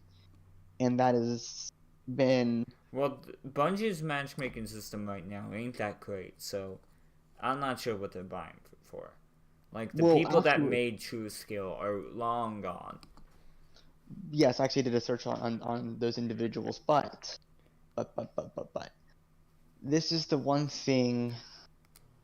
I was talking to someone about it, forget when. Oh man, this was literally a few days ago. When we started looking at the overall algorithm, if it was called TrueSkill, and we were talking about Halo's matchmaking system, Halo Infinite's. There's a reason why I'm so tempted to come back to Destiny 2 at this point, and that is because of how incredibly flawed their system is. And I say, and that's not even towards like a really a diss, because fundamentally the premise of their system is phenomenal, like a performance-based system, genius, because now you're focusing solely on the player's performance in his team in the match and not win or loss. But it's bot play and other things that are an issue. Yeah, there are some other factors, yes. But then there's other things that don't necessarily help it. I'm not gonna sit here and give off my fixes. I'm not gonna sit here and play armchair developer. Right, that's not my. Because here's the thing: I don't know the 100% of the internals. I don't know.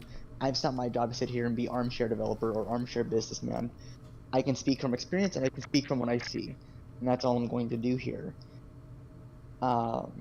When your entire player base is considered above average in a game and ranked, there's a problem. Yeah. Because someone who has never touched Halo in their entire life, only played that, and I say this because I'm this person who's never touched Halo, never touched, hip fire only mechanics other than maybe Last Word on Destiny. Man, you played some Splitgate. I played some Splitgate, yes. I've played some CS:GO for a while. So you have some skill on there, but it's a little bit, but it's nowhere near to like. I'll be honest, I shouldn't be Platinum 3 in Halo Infinite right now. Fair enough. And yeah, like Platinum 3. So generally, when we have skill tiers in any game. Now, granted, you have double the divisions that you would in a normal Elo system. For example, League of Legends, Gold 1, 2, and 3. Destiny 2 on the back burner, 1, 2, and 3. Well, even not in the back burner, it's still 1, 2, 3. Yeah. And that's a whole other conversation I could have. But some of the things I want to reserve for a later conversation when we have more time. But what you'll find is you start splitting up the division of war. So that's good. But then why are we seeing such a high compression in Onyx and Diamond 1? Yeah, Diamond 1. Well, technically Diamond 6. No, Diamond 1. It was the start of Diamond 1. It was Plat 6, Diamond 1. That's the spike. Oh, it is. Sorry, I misread the ground. Yeah, you're right. Diamonds. So when we start looking at the really weird discrepancies, yeah, it's completely inverted from what it normally is. And I'm gonna use Valorant as my little example here. And actually, there's another game I wanted to bring up too. Let me pull it up. If it actually has it. I highly doubt that it does, but if it does, I'm going to be very, very pleased. Alright, let's go see. I just want to see... Here it is. I should play some more Armored Core since we're going to be developing something. Eventually. I've played a lot of Titanfall. I need to play other games that are within that genre. Unfortunately, this is funny. Well, I need to play more of other games. League isn't showing up the graphs of who, like actually player population by rank in league graph. I want to find it. Rank distribution. Here it is. So 6.1% is in iron, 29% is in bronze, 35% is in silver, 20% is in gold, 6.6 is in platinum, 1.5 is in diamond, so on and so forth. And then we're bring you to Valorant. Valorant has bronze being roughly, let's call it 12%. The hell's iron? Iron's below. Iron's below bronze. Like if you are worse. Fuck? Yeah, there's such a thing. There's actually such a thing. I'm not even shitting you. So like the game literally, and what you'll find is that people laugh at me for saying this here, but Destiny 2's system mirrors League's system, Valorant's system, those games that are very popular. So if we're getting the same distributions in Valorant, in League, in RS6, there was actually one outlier I do want to throw on, that's Apex. But Apex is a battle royale. And Apex has a different system, kind of. Because Predator and things like that are weird. They're a little bit weird, and also it's hard. Like for League, it's very definitive. There's distinct roles. There's distinct patterns that you can evaluate to gauge skill. Yeah, a hero battle royale is kind of different from arena shooters, like shooters, and you can even make the argument that why are you bringing League into this? League is the most competitive game in the world. One of. I would say StarCraft is also up there. And I also bring it up because there's various roles and ways. It's still a very objective heavy game. There's still a level of mechanics. There's a bunch of things that go into League that attribute it to a shooter. It seems stupid, but I've played enough League. I've had friends in high. I had a guy. He was like the #1 Echo player at one point. It was really cool. But you start talking to these people, and you really break down the core concepts of League and the different ways it calculates skill. It's very similar to that of what Destiny does. And the reason why Destiny doesn't have towers, and most people don't play OBJ. And that's another thing. When we start looking at what Destiny does, is that it people will say, well, why is like, if I'm diamond, why is there 2 silvers on my team? And that's because lobby balancing. Lobby balancing, but specifically population. There is no reasonable population size that can allow you to have only diamonds. There's just no way. And now, sure, you can make the case for League. Well, happens in League, but yeah, but that's like 30, 40, 50-minute queues. Have you ever seen a challenger queue? Yeah. I'm sorry, you're in there for 30, 40 minutes because there's not that many challengers, but they strictly only put challengers with challengers. You think, and that's the problem. If you really care about only playing with diamonds, through your connections, through your, enjoyment of stomping people, because you're not going to have that anymore. Yeah. I like I said, I like turning my brain off sometimes, so that means stomping some people. Or getting... Yeah. Yeah. And as much as there is a way to fix the population problem, if you will, not by adding more people in, but by factoring in other means. Yeah, I was going to say adding more people by delivering better product. Oh, you can, but like I said, the reason why But we've already covered the whole. It's hard to delivering good product and Bungie situation. It's not necessarily that they can't. It's just they don't. They don't want to. It's just they physically can't. In some ways, they physically can. In some ways, they don't want to. Yeah, and it's a challenging situation, and it's not like when I would talk to some of these artists, it's not like they don't want, it's not like they go out of their way to make a bad product. Like there's one guy.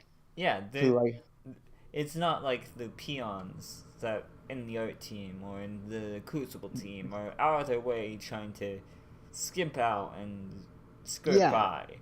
It's that most of the time they don't get given the funding, nor do they get given the time to make good product.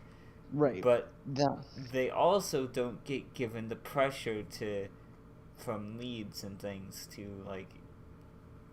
This is the one thing. Like it's a healthy balance on crunch.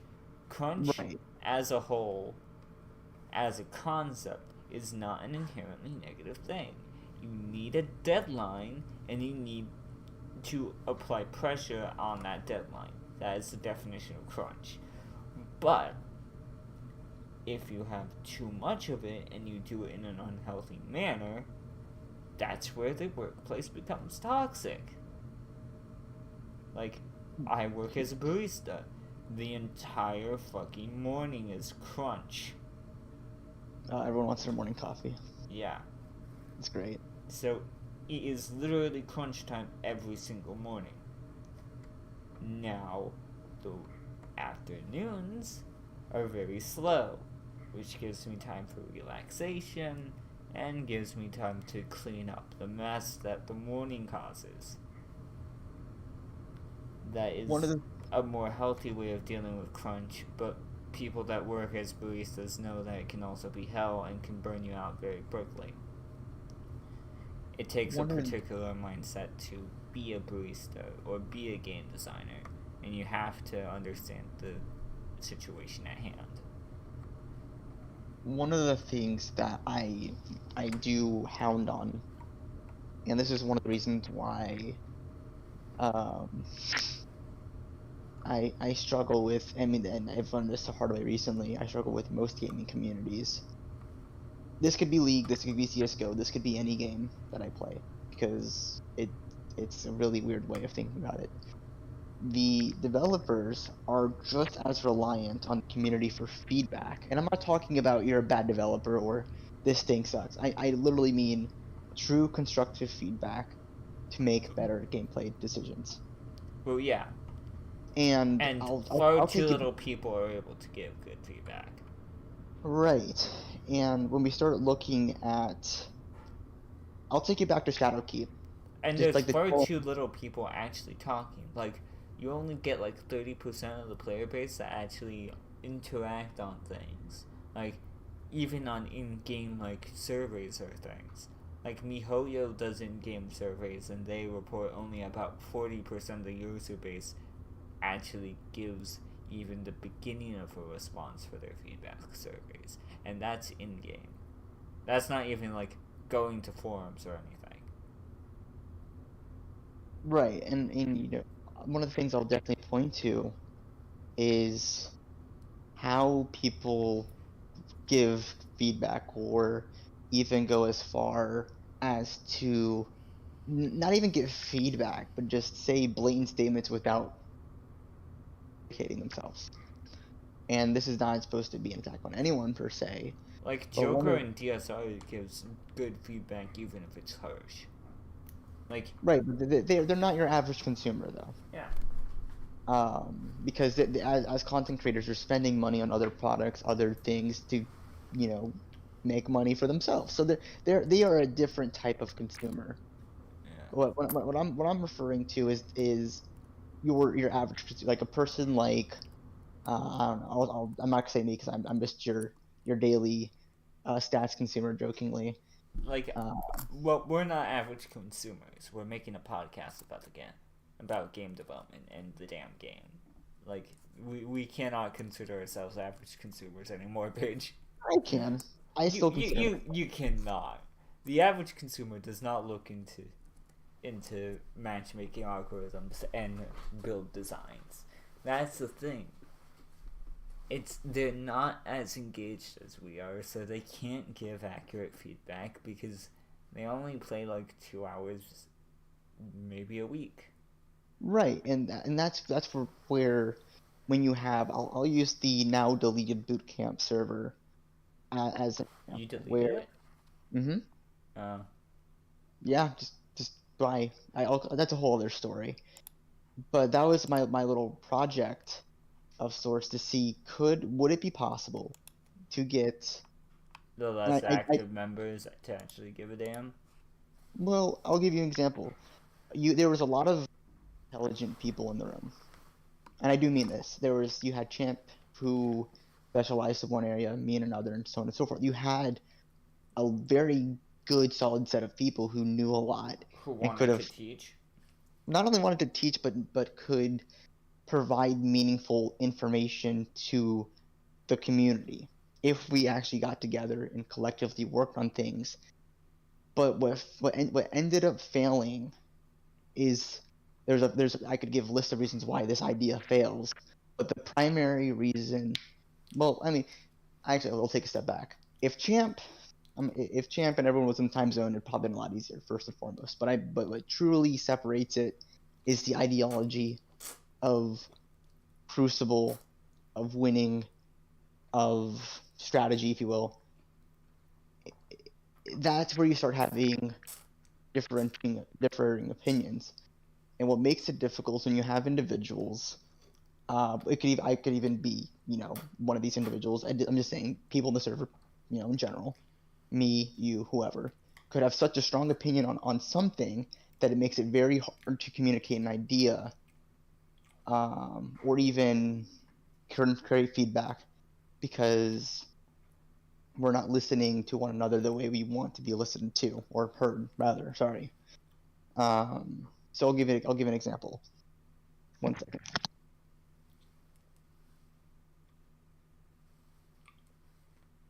When we start talking about, expertise in a subject, if you wanted to ask someone, if I just wanted to flat out win every single game in trials or comp, who would you go to? And I'm asking you, legitimately, who would you go to if you had to just go strictly for wins, not for enjoyment, just raw out, rank up flawless cards? Who would you go to in the server? Probably Mr. Top 500. Which one? We had 2 of them.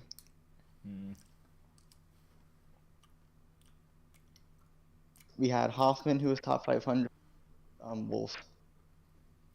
The one that was top 500 in general. I know Hoffman hit top 500 in control and ruined my fucking matchmaking, but I'm talking about the person that decided to go top 500 in multiple areas.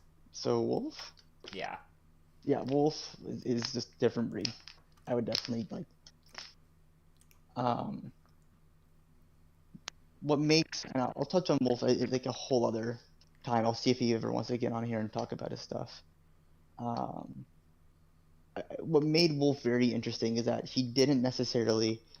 There were some individuals in my experience of working with that they saw the meta and said, how do I be better than strictly the meta?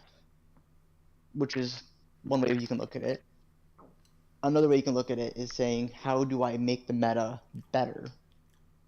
Another way you could look at it is, what are things outside the meta that beat the meta, so counter meta? And then you can take it even a step further, saying,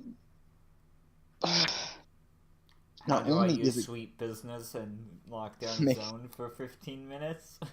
Exactly. But you make it into a legitimate playstyle.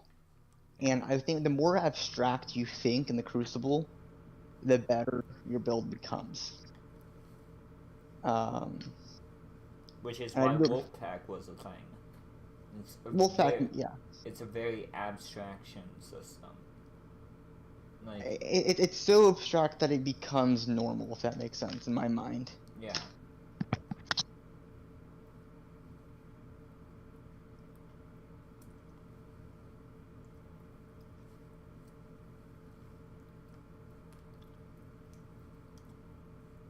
But I was had a visitor.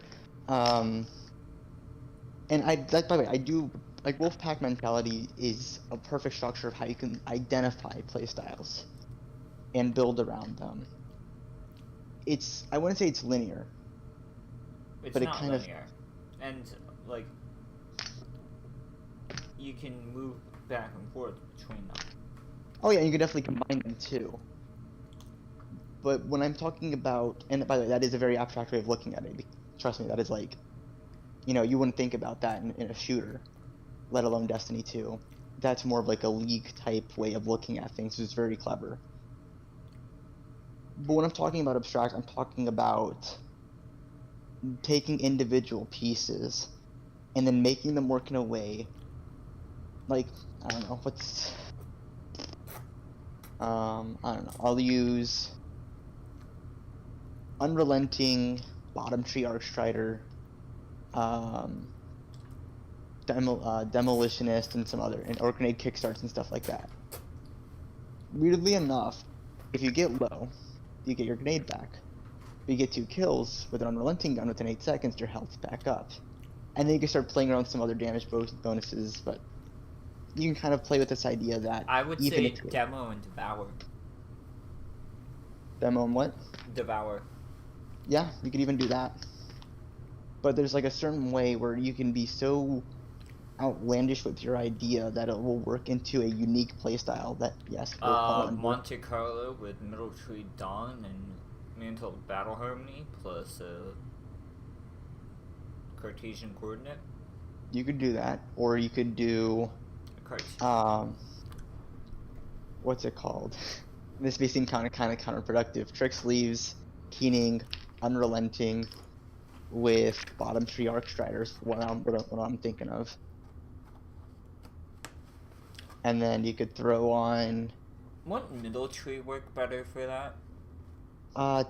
Technically, the reason why I say no is because when you get low on health on Bottom Tree, you get grenade melee energy back, and when you're low, and also when you dodge, you get resistance, and then when you're also low, you get bonus damage on Trick Sleeves.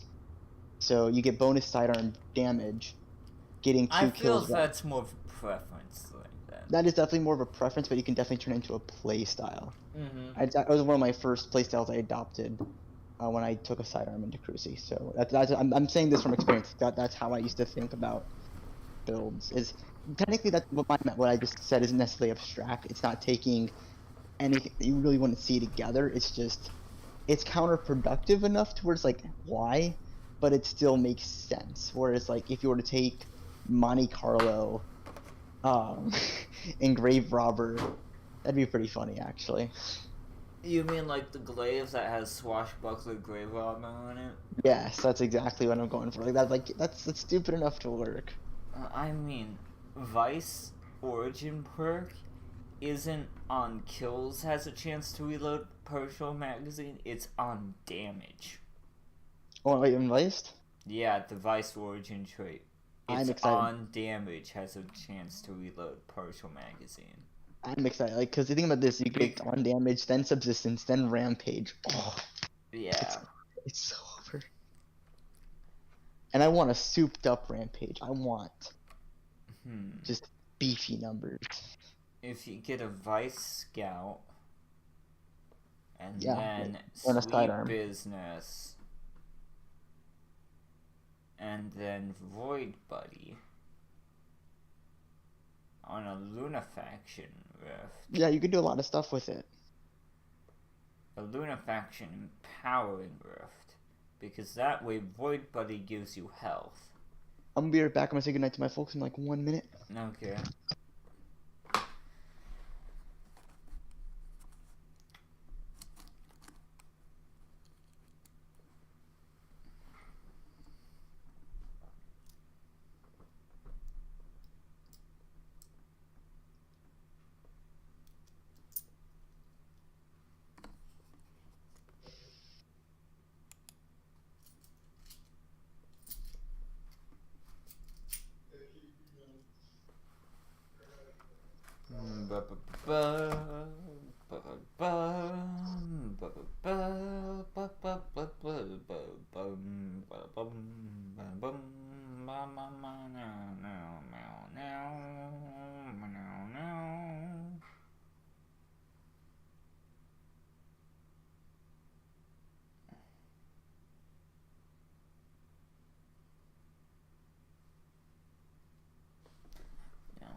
Thank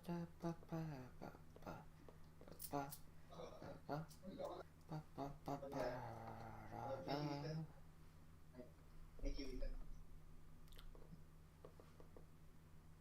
I appreciate it, though. Sorry about that. I have ice cream. Oh. I Yeah. have sorbet upstairs. I should probably eat that. So yeah, I mean, on the topic of, you know, and this is something I take very, you know, a lot of people, I make a joke here, a lot of people take the Olympics or football or the Super Bowl seriously, whereas I take matchmaking algorithms mildly serious. And my girlfriend's gonna kill me when I say this. One of the reasons why I'd love to come back to D2 is strictly because the system in Halo is so jank. Like when I play against Diamond 3 players, and I'm plat 2, plat 3, I should not be rolling. I do that. Oh yeah, but like you've played Halo. I have not played Halo. No, I mean I do it in Destiny. Oh yeah, but you know, I shouldn't be rolling players that should be beating me. It's just not. It makes zero sense to me that I go from playing, because you know, I hear Halo Onyx players say this all the time. Halo isn't nice, it's nothing like Destiny. You have a lot of relearning to do. I get it, and I believe it. And if that's honestly the case, why is this happening? Are you telling me that I'm somehow Diamond 3, Diamond 4 in Halo? No. Makes zero sense to me. Zero. Like I can understand Gold 6, Plat 1 to 3. You know, that's fine. But if I am rolling Diamond players, there's a problem. Fair. Because that should be your upper echelon. If I'm saying that correctly. That thing, and I'm gonna pull out the League of Legends example out of my rear. If you're Diamond in League, you're the top 1.5% in the game, roughly. More like 1. Yeah, about 1.5. Yeah, they make up 1.5% of the population, but they're more or less like your top 2, top 1.7%. There is no reason that if and even in Destiny, I'll tell you, like the Diamond in Destiny. Well, I hit Diamond in Trials, and I hated myself for that. That's all, yeah. But I'm gonna hit Diamond in Trials, and I hate you for that. Everyone hates me for survival, trials, etc. Because my matchmaking is interesting. This is why you don't become. Yeah, my Rumble one is really messed up. Don't even ask about Rumble. I overindulged in that one. For some reason, I think that Bungie kept my Rumble stats from D1 and ported them into D2 somehow. So to kind of put you in perspective, if you are in Diamond, you are roughly just entry-level Diamond. You make up 1.8% of population, but you are roughly top 3%. Roughly, more like top 5%, give or take. So imagine, and yeah, sure, like League and Destiny, there's like a 4% discrepancy. Yeah, that's about right. Actually, 0.17, that's about right. I mean, like that's like a 2 to 3% off, but given what it's worth or population size in Destiny, that's normal. That is definitely within what you would consider to be normal. I mean, it's like if you're within the top 3 to top 1% in a game, why is it that when I look at this, Diamond is like 7.8, like over 2, let's call it 3, 6, 4, that's 10, 14, 20, 28% of your population is just sitting in Diamond in Halo. Yeah, Why? That's bad. Why? Almost, about 7% is sitting in Onyx. That should be your diamond division. And then over about another 30% is sitting in platinum, and about another 25 is in gold. I mean, that's just atrocious. If majority of your player base is high elo, like I said this many times, there's a problem. And I get it, there's the big ranked reset coming. But there's such thing as predictive modeling. And this is where I get frustrated, because I know individuals who can do this, who have walked me through it. This should not be happening.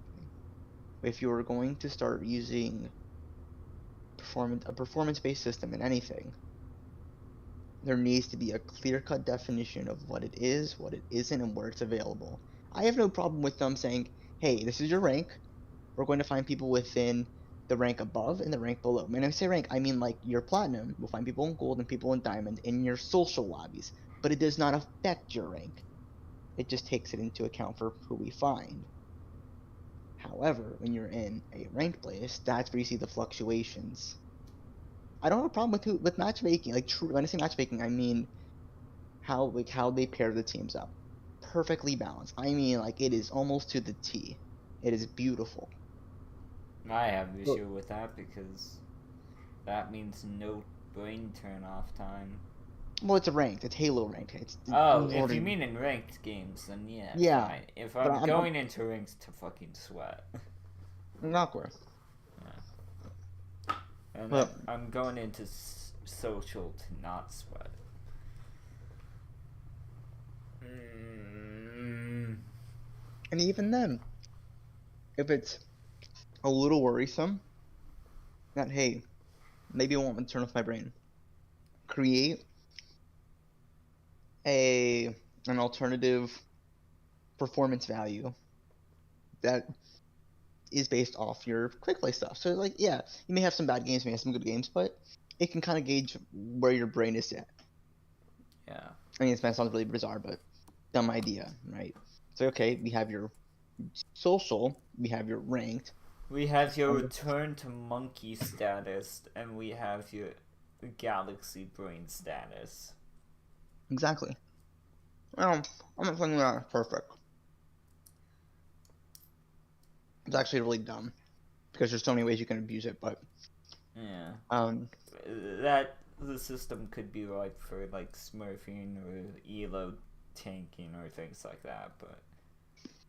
there's always going to be issues no matter what place that you put in. But at least in Destiny, and I swear on my life, my very first, not when I first got my character Lighthouse, I mean my first legitimate card. So to find some backstory here, there was like my first time I did a card with Sam and Wolf. I got carried.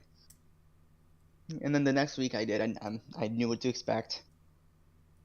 But it was not only was it rotating maps, but it was, I believe, the sniper. And it was like only like 5% playing trials. Pain. It was rough. And for my flawless game, top 0.1% trials players. Not survival, not control, trials. We had not even a 1% chance of winning. And somehow, some way, they choked? They choked. Like, that's a massive fucking choke there, my That friend. is... I'm not even gonna call you a fucking god. I'm gonna call that a fucking massive choke.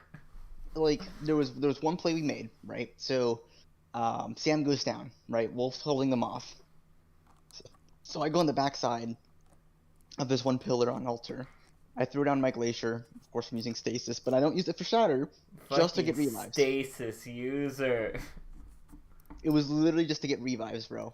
100% just revives. Yeah, 100% revives. Yeah, totally.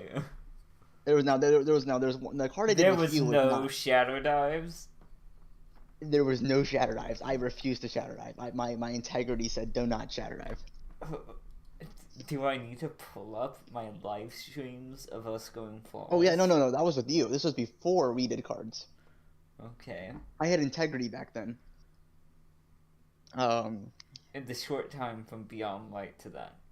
Yes. So. You lost your integrity quick. Yes, I did. Very quick. And so I put down the Glacier, I get Sam, and Wolf dies, but he trades. It just the craziness that was ensuing, like it got down to the last game. It was just the most intense thing you could ever do.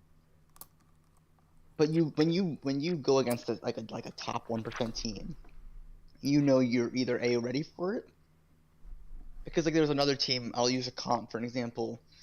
Back when I did comp religiously. We faced some top 500 people, and I did not like it, but we got through it. Like I said, I had multiple teams for comp. I had Short and Bubble, which is one of my more notable teams for comp. And when I say we had a system down, like it was just. FYI, I'm never going into survival with you again unless they bring back Pinnacles.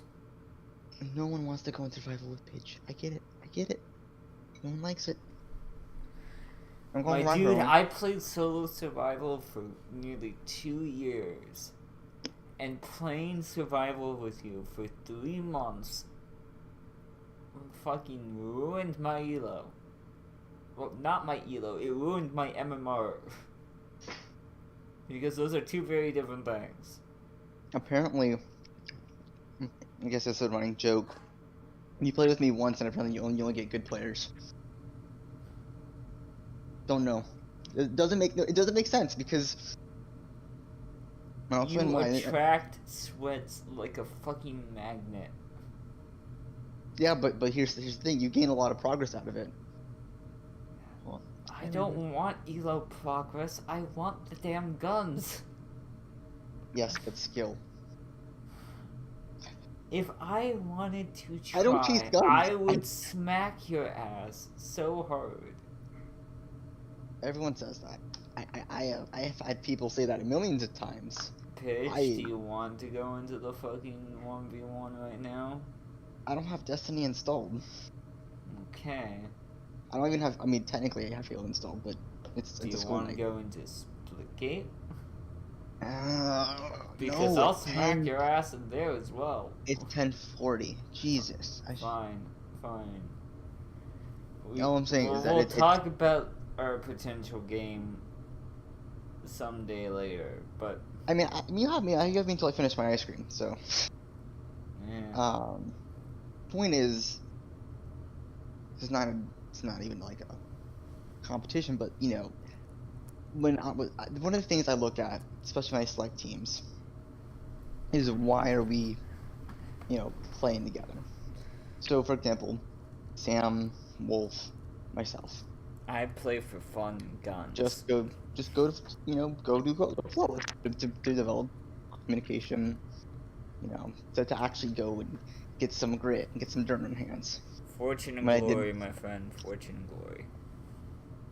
Comp with Bubble and Short, and even trials with them, to develop better communication skills, so on and so forth. Getting dirt on hands, getting a little bit messy. And then doing comp on my own. Still, I don't care about shiny gun. I don't care. I care less about the gun. I care more about what I can learn from it. Me like pew pew. Me like fancy pew pew. I already have what I need for my kit. Discount maybe a new Hawkeye kinetic sniper at this point. Me like very fancy pew pew. Me no like Bungie's time gating fancy pew pews. Yeah, they also technically time gated all raid weapons too. Yeah.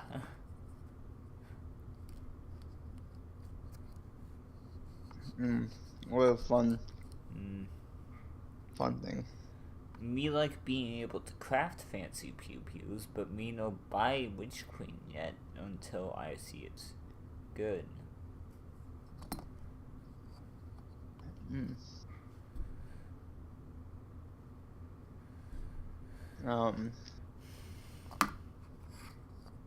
But overall, when we start talking about matchmaking in particular, what Destiny does well, this is shown in their documentation, this is shown... Well, yes, their ranking system is very good. Their server maintenance, not so much. Their server infrastructure, not so much. Where the fuck is my dedicated servers, Bungie? I guarantee you, if Sony money should give us dedicated servers. If it doesn't, Sony money would be a blessing if they did. Sony money needs to give us dedicated servers. I don't even care if I'm no longer playing Destiny. If I hear Destiny gets dedicated servers, I will pay for whatever expansion they're on. And I might not even play it, but it'll be a bit of money to say, hey, you finally fucking did it, you assholes. Here's the thing. I could tell you that it's a very interesting thing to talk about when we start looking at netcode and how it affects games and why aim assists exist through there's a whole conversation. If you get me on fucking Favor the Shooter again, I am going to fucking explode. Because the last time I had to go on a rant about Favor the Shooter, I wanted to kill myself. Great time we live in. But with some of the elements, and here's the thing: the Destiny of the game isn't bad. I'm not sitting and say it's terrible. As an MMO, it's pretty shit. As a shooter, it's pretty good. Let me take a step back. For what I like Destiny, for why I like Destiny, it does its job very well. It gives me numbers. It gives me build crafting. It's good shooting. I just want it to be a better MMO.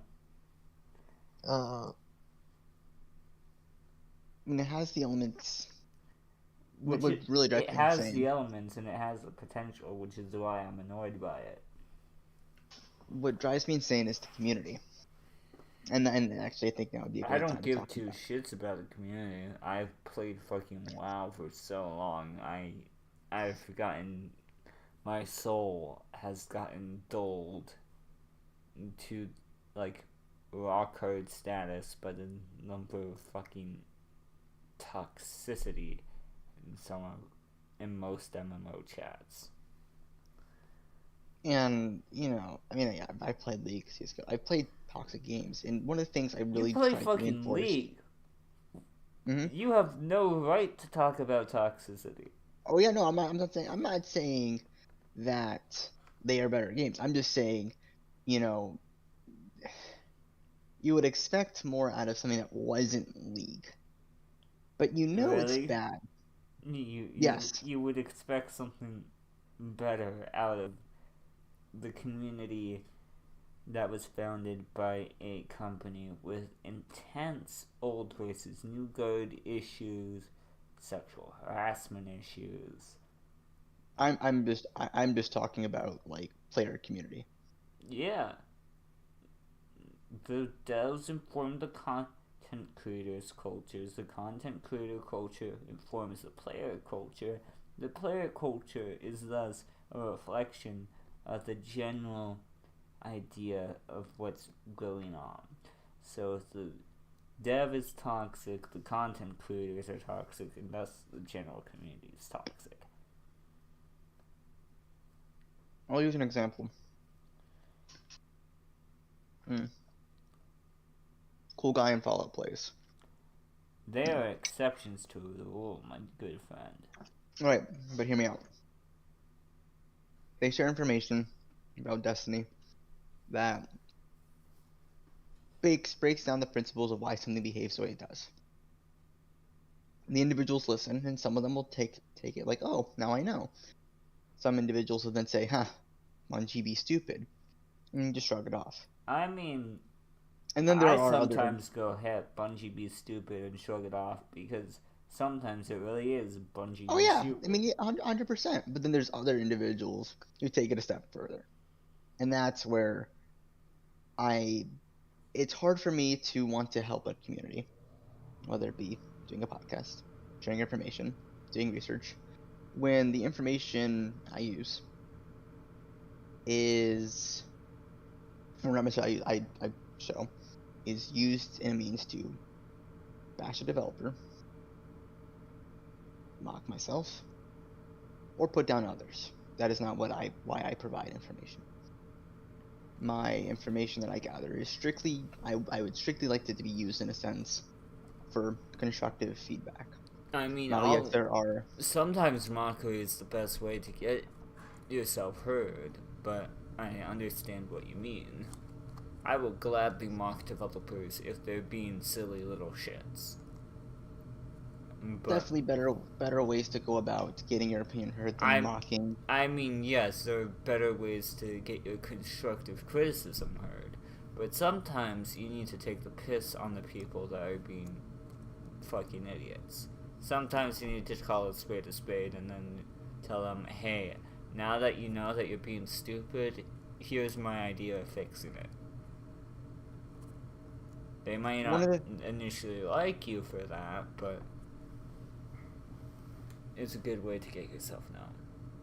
It's also a good way to get yourself blocked, like Joker learned, but Right, and that's what I'm saying. Like when it comes down to providing certain levels of feedback, you can't always ass kiss them, Paige.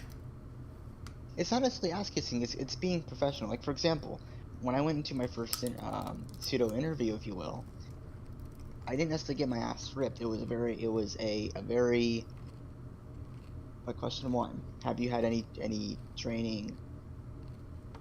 And by the way, when I say like pseudo interview, I mean like I had a conversation with some of these individuals and went over my portfolio, which it isn't stellar. I'm gonna be honest. It ain't anything worth writing home about. But the first question they asked me was, did you go to an art school like Full Sail or something? And I said no.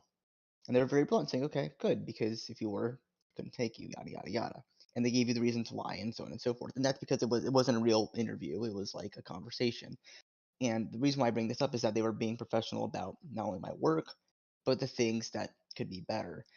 And while they have professional opinions and every right to say you're a waste of my time, and piss and shit all over my work, they said, hold up, where do you come from? This is where you're coming from foundationally. This is, it breaks down the do's and don'ts without being a complete shit. And when we start talking about community members providing feedback to leaders, having there's even some Reddit posts, like I'll use the one for Halo Infinite recently where someone did an experiment for matchmaking and very professional, didn't go on and completely trashing the devs, but it's just saying, hey, here's XYZ, here's the problem, here's the data that supports the problem, here's some ways to fix it, and done. Boop. And while yes, it was very stern, it was very like, whoa, this is gross. You let the community, you as a person who provides commentary, especially on Reddit, you can't control what other people say in response. However, you as someone who's posting or writing and leading this discussion can definitely set the tone of what is appropriate at the foundational level. And if you are truly passionate about the game, and I'm not, like I said, this is not a distorted Joker, because how he's a different type of consumer, and how he views content is how he gets views, and it's part of being an entertainer as well. But if you're truly doing something strictly out of data, out of information, it's a little bit different than also being an entertainer. And I do believe being a YouTuber is also being an entertainer. It's a little bit different.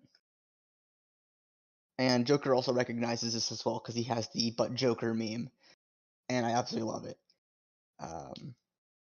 When we start looking at people like, I don't know, myself, you, who want to see the game grow, well, yes, we can sit there and say, you guys are dumb. And trust me, I've been there. I've been wanting to say, Bungie, you are stupid. This matchmaking system is shit. You should go, like, kill your, like, not kill yourselves, but, like, just... Well, I'm not even saying it's shit. I'm saying that the network needs work. Oh, yes, but what I'm saying is that we all have our gripes with a developer, but how we hold that discussion and how we hold the developers accountable demonstrates not only our willingness to, because for example, let's say I present my entire 4 years of research to Bungie in like a thick document and say, this is it, and you guys suck, this is why, versus saying, hey, this is what I found, whether it be right or wrong, I've tried to fact check these documentations, they're this old, but I have reason to believe XYZ, and you'd be very professional about it. I guarantee you'll get a much better response to saying, hey, listen, instead of them saying, like, getting blocked, it's more of a, hey, good catch, yada, yada, yada. Whether I'm right or wrong, they'll still give me feedback and say, if I was wrong, hey, so-and-so, whatever my name is on Reddit or whatever it is, thank you for giving us feedback based off what you found. Some of the parts of it is true, some of it's false, whatever it is. But thank you for looking into this. We will definitely take a look into this in the future. Or if they're already saying, hey, that's not a big deal, you know, we already have things in the back end, they'll say it. Versus just being a complete dickwad and just wiping the floor. You see, well, I agree that's a good method for presenting yourself and getting yourself heard and other things. I have an issue in the fact that many people and Bungie's own actions have shown that there is an inherent management issue within the developer. And as such, sometimes you need to say, hey, dickwad, you're doing it wrong, here's why. And because sometimes they won't even hear you if you kiss their ass, and then they question why the numbers are falling. So you need to know when's a good time to say, hey, I looked into this over the last 3 years, and this is what I've gotten through reverse engineering your algorithm, yada yada yada. But here's the big catch, and it's something I forgot to mention, is what if, in the strangest coincidence possible, I was wrong? Fair enough. Now, if I come across, say, here's all my research, here's all this, da da da da da, and I get all fired up, and Bungie just says, joke's on you, you're wrong. Now, not only do you look like an asshole, but you look like a stupid asshole. That's something that you are risking. But exactly. Like I said, there are times where you have to be courteous and be nice and be professional, and then there are times you have to hold their feet to the fire and say, hey, you're really fucking up here, we need to fix this, like, now. I would say it's appropriate if you knew 100% that you were, like, I mean, we could figure out 100%. It would just take a little bit of ripping open the files and a little bit of crime, but we could figure it out. Because even now, like, we're running under a series of assumptions based off of decent data. Data, the old documentation, the TWABs. Yeah. You know, Destiny. We're going off of what they've told us. What we've seen, what we've researched. Yeah.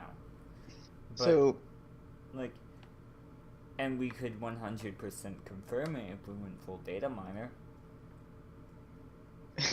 I don't want to sit here and say, huh? That's doable, because that's. No, it's doable. It is, but it's ethical. Is what Bungie's doing ethical? Well, define what are they doing? Because I mean, if you're saying making games ethical, of course it's ethical. I mean, they're double dipping practices. They're managerial practices. I know, but like, I'm making a joke saying you gotta specify what's ethical here. Like if you're saying making video games isn't ethical, but if you're saying their business practices aren't ethical, then that's different. But I'm saying their managerial systems, the general culture, and things like that. Like ethics is a whole other conversation. I'm just saying, like, I'm just making a little joke here. Yeah, I know. I'm just saying, like, we could 100% confirm our data, and I'm betting it would confirm our data, but yeah. I don't have a problem with, and this is like one of the reasons why I'm still very scared to even try to get published. I've talked to the editor a little bit, and I said, you know, what really scares me is going into this, having all this stuff, having all this research, and, you know, technically we were valid. Technically the work that was done is valid. We have sources that show line by line. We have weekly updates that show line by line. We have a data source that, although is viewed as third party, if you will, isn't exactly third party if it's very similar to the core system. And if you start going line by line, it matches up. But I'm still afraid. System that directly uses the Destiny API. Exactly, and it still has a little bit of fear that if we are wrong, specifically because think about it, before you jumped onto this project, I was doing this pretty much solo. With I had Granite playing comp with me, and I found other people doing comp with me, but fundamentally, this is no offense towards you and your efforts in the sandbox, because I view you as a sandbox partner. When it comes to matchmaking, while yes, you've had your input, the math, the research, the programming, this is no disrespect credit towards you, I've done. Yeah. Not because you didn't want to, I mean, yes, you didn't want to do it, but I didn't want to program. I was willing to help you with the math, our schedules didn't line up. And so strong armed it, and and I will say it's a little tiring, but, you know, it's a, and like I said, no disrespect towards you. It's a lot of pressure on me. Yeah, I know. To sit there and say, 4 years, blood, sweat, and tears, let's do this. Because now, it's more than just your credibility on the line. It's everything you think to be true on the line. And just having that confidence be kind of stripped. So when I was talking to the editor, I said, you know, I don't know. And it's something I've talked to you about, you know, where even like, you know, this actually I've talked with a few people. It's like, this is if we do what we originally were going to do, it wasn't just going to be the issues with the system. It was going to be fixes. But now we're in an issue where if we do fixes, then why publish? Like if we publish potential fixes, it might hurt our future endeavors and other things. If we don't, it might affect the publishing. Exactly. There's no easy way around it. Like I said, hold a conversation, because on one hand, I will keep on saying this because partners. Mm-hmm. I had a whole breakdown over this. I'm not even gonna lie, where this is my brainchild. This is like, you know, I was talking to the person who got me on this. Her name's Candace. I definitely go give her a follow on Twitch. I think her name is Nick Max. I'll actually give you her Twitch, but she's really fun to talk to. But it was her idea that I do this whole project. But no, her Twitch name is Nex, N-E-X, and it's very hard because when you look back at that, and even a little bit before her, she asked me, I was kind of looking into it because, you know, had a lot of issues back then with it. I mean, Destiny's matchmaking has always been a little iffy. Yeah, no matter what. Right, but this is what frustrates me about any system. And by the way, I did some research on the generic ELO formula itself. There's issues with it. They want to know the biggest issue? Get ready for this. This is going to shock you. It's going to shock the whole population. And I do mean population is the issue. And he knew this. Everyone knows population is the issue because when it was designed for chess, not everyone in the world plays chess. But not everyone in the world plays Destiny, not everyone in the world plays Halo. And when you start looking at ways around it, you have to start thinking about creative ways to mitigate that. Yeah. And performance was a really clever way to go about it, I will say. And I actually am looking into integrating performance if we continue with the development. I will say, I would rather, and I say this for the protection of my sanity and my work, and my own stuff that I've been working on the side without anyone knowing. No offense to you or Archie or anyone else that knows. Finish I have on the side. Finish the publish before we talk about anything else. I would definitely say before, because yes, I would, on record, performance system only or ELO system only, because it gets messy with integrating both is. But off record, I have other things in the pipeline that doesn't even involve both of them. That doesn't even involve an ELO system. I have other things in mind. Not gonna say it because we're currently on air. And I even, let's say, on the off chance, you actually go off and start your own thing, and I don't resume this. Yeah. It's still this is it's like, think about it like this: you have a child. It's professional separation. Yeah, I understand. Yeah, it's like if you want to use it, yeah, go for it. But it's a little. It's like I had this guy. He was talking about his game the other day, and he's like, "I want to use your system." And like, what have you done to even that's some serious balls to say you want to use it when you've done nothing. Who was this? It's no important.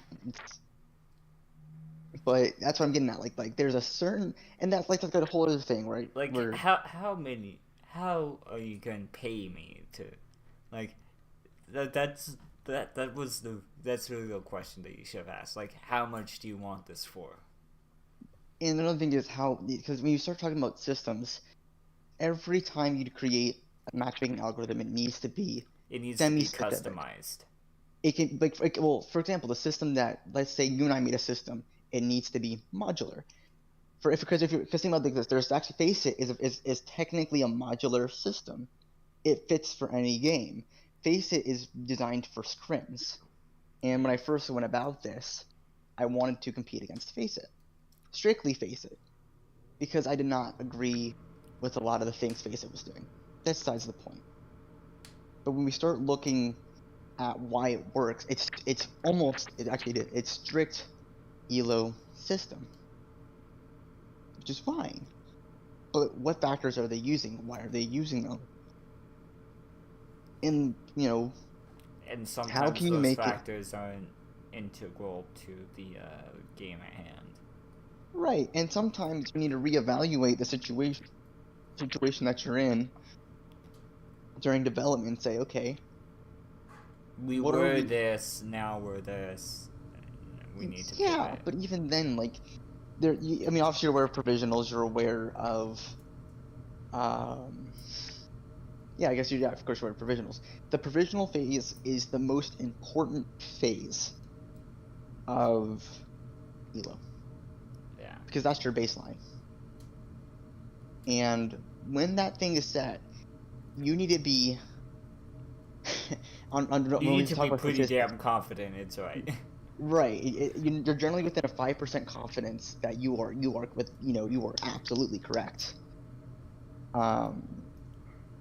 And with that in mind, smurfing is such an issue. Okay, yeah, I say that. I say smurfing is an issue, and then people during the tail ends of the season will use my alt accounts to boost up their clans. I get it. Yeah, smurfing. By the way, we can't get We can't get rid of smurfing, so we gotta just embrace it yes, somehow. but smurfing is actually a great way to figure out how the matchmaking system works. This is why I did it. It was free real estate. It's a great, like, which is why I say we have to embrace it, because smurfing is a great way to literally test the system. At this point, then what you should do, and what developers should do, is say, hey, you should, and this is what League did at one point. Make 3 different Smurf accounts, and we'll collect data. Well, here's another thing. This is what League did. At one point, you had to be a certain rank or certain mastery and have a certain community ranking, if you will, meaning like, basically have good player behavior to be invited on a development server for League. And this was before they made it public. This was like a private. Private test realm instead of a public test realm. It was like you had to earn your way in there. So for me, what I had to do, I was one tricking Azir, yada yada yada. And so my job was to essentially test Azir. Now obviously you could test other champions, but for me, I took it upon myself to learn Azir in the sandbox, see how it plays, see all the cool stuff, and then report back. And what was really cool is only certain players had access to that type of realm. So there's a few ways you can do this. There's something abandoned called Crucible Labs. Why not have future patches, future ideas, not for game modes, but for actual patches in labs? Because then you would need a PTR, and that would require... PTRs work on PC, but they don't really work on console. Yeah, it gets a little weird. Or what they do is say, okay, you are of a certain caliber of player, or you don't get hate mail, you're relatively respectable, and sorry, someone said I love some of the things that my friends send me on the side. It's great. Where you, what's it called? I was talking about, jeez, I lost my train of thought. Someone sent me a pigeon meme. May I see the pigeon meme? I will send you the pigeon meme. It is absolutely, so people, I've been telling some people I'm getting back into weapon modeling, because after a while. Pigeon with the gun? No, it's even better. They said this is you, but with your models, and I absolutely love this. If it sends, I don't know why, but it's been very finicky. There we go. So it's in Gen, but we started looking at something like face. Pigeon on the CX. Yes, it's great. It's honestly just too good to just like. I gotta send this. The iFunny mark makes it less good, but it's pretty good. So we were talking about matchmaking. We were talking about specifically. Sorry, jog my memory here. Modularity. Someone wanted to take your matchmaking system. Right. So we talk about modularity, and let's go back to modularity for a second here. You can have a core system that is beautiful, and then the game comes up and says, okay, now we have to redesign the entire thing for this, but you don't want that. It's like having a PC. Oh, we were also talking about smurfing working. Smurfing, yes, thank you. So smurfing, you could actually have like you get like a smurfing card, if you will, and you say, hey, I'm testing for X, and they say, okay. Yeah, but then once players see like, oh, you're a certified smurf, it's like, ah, fuck. Well, yeah, but like, here's the thing. It'll have to be, like for example, let's say True Vanguard. Or they could keep the smurf code secret. Right. For example, like let's say you have True Vanguard going into a lobby. It will not tell you if it's a smurf. It will not tell you anything. You just think it's a player. But it's the player's job to write back feedback with tangible data and say, this is what I'm finding, this is what it feels like, this is what I'm finding, and this is how things change over a given period of time. Like they actually have to go back and see how things change over a given period of time, much like what we did. and then write back feedback. Say, is this how you intend? And then they write back and say, all right, thank you for your feedback.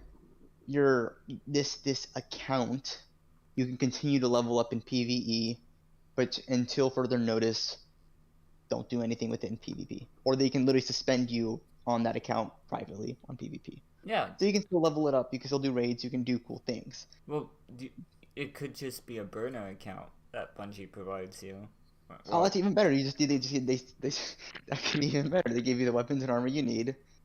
Go off and do it. Yeah, it's like we'll give you X, because they already do that with game events too. Like with preview events and things. So it's like yeah, but they're offloading versions that they have. So I'm pretty sure like they have build versions, if you will. Well, yeah, they have build versions, but they still have those tools in live. Mhm. They just don't do it because, well, they do it rarely. They do it sometimes with like, oh, you didn't get your shit. We're gonna be issuing X to what number of players.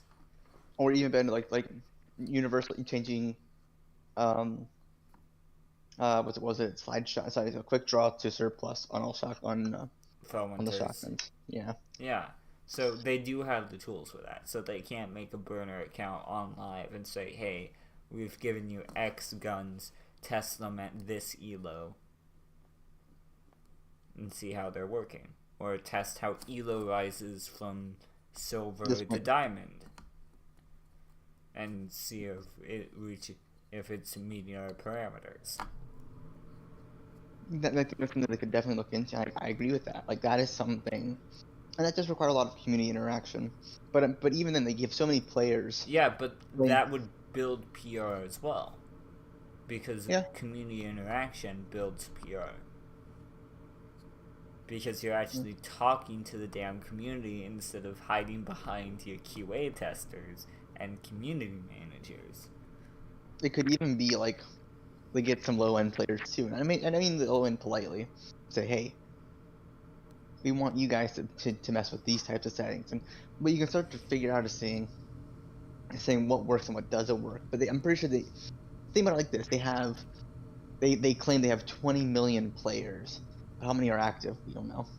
But let's say out of those 20 million pre-orders, so it's at least 5%.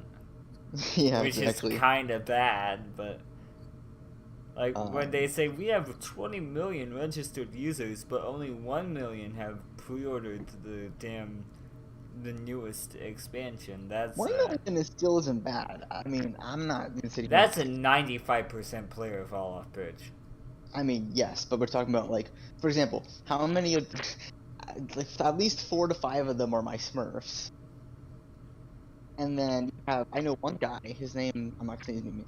One guy, he has like 7 Smurfs, and then there's Smurfs. Okay, Smurfing is probably why there's 20 million. Cheaters and yeah, but there's like you want to know why you have 20 million players? It's because people are cheating or they're Smurf. Well, even if there's not gonna be that many Smurfs, there's gonna be like at most 1.5 million Smurf accounts. At most. Because not many people Smurf. I can create 1.5 million Smurf accounts, okay? Yes, go set up a botnet to generate emails and Steam systems. Yep. To just inflate Destiny 2's numbers. Mm-hmm. I think that'll be really good. Yeah, PR. Yeah, that'd be totally good PR. Artificially inflating your numbers. Yep, that's what you need. Yeah, it's not like that's a much frowned upon system. Hey, if T-Series can do it, I can do it.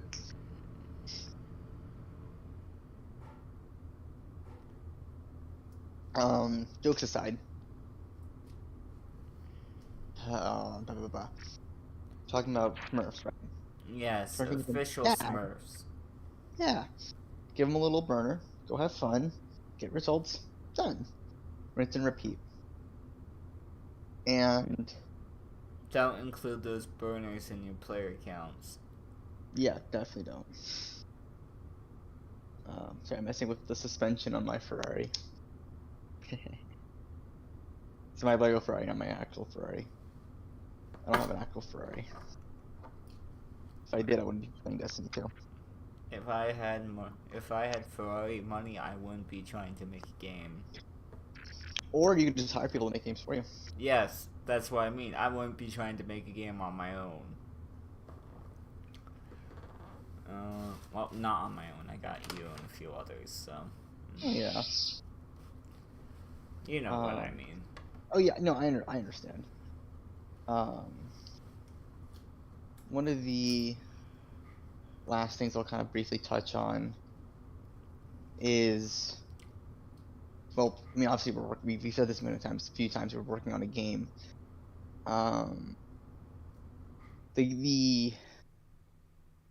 The thing that, like I said, I'll definitely talk to you more about this on the side. The hardest part about going about any of this is, well, making the right decisions for, well, in this case, you and I, and the community, and because one of the things I want, Well, we don't even have a community yet, so. Well, no, but I'm just saying, like, we have the D2 community, our own, like, what was the bootcamp community, what was, and it's very, because one of the things I would like to do, and I say this many times over, is to revisit the bootcamp idea. Well, here's the thing, we came across an issue of low skill players and low interaction players don't want to enter boot camps to get better, even if they say they do. Yeah, and actually, I have another server, that actually has the more active players and they're more. Well, two certain people, they ended station, are very active in the game, but didn't really want to do stuff. Yeah, that's the hard part. Like, it's not that I didn't want to do things, right? It's not that, I didn't sit there and say, it's just hard to do things when A, obviously low interaction, but B, like, if let's say that this server was 10 people and like 5 people showed up, great, that's really good. That's the people that care. And what I found out, what I've learned recently actually, is like in discrete mathematics, there's only like 7 people in that class.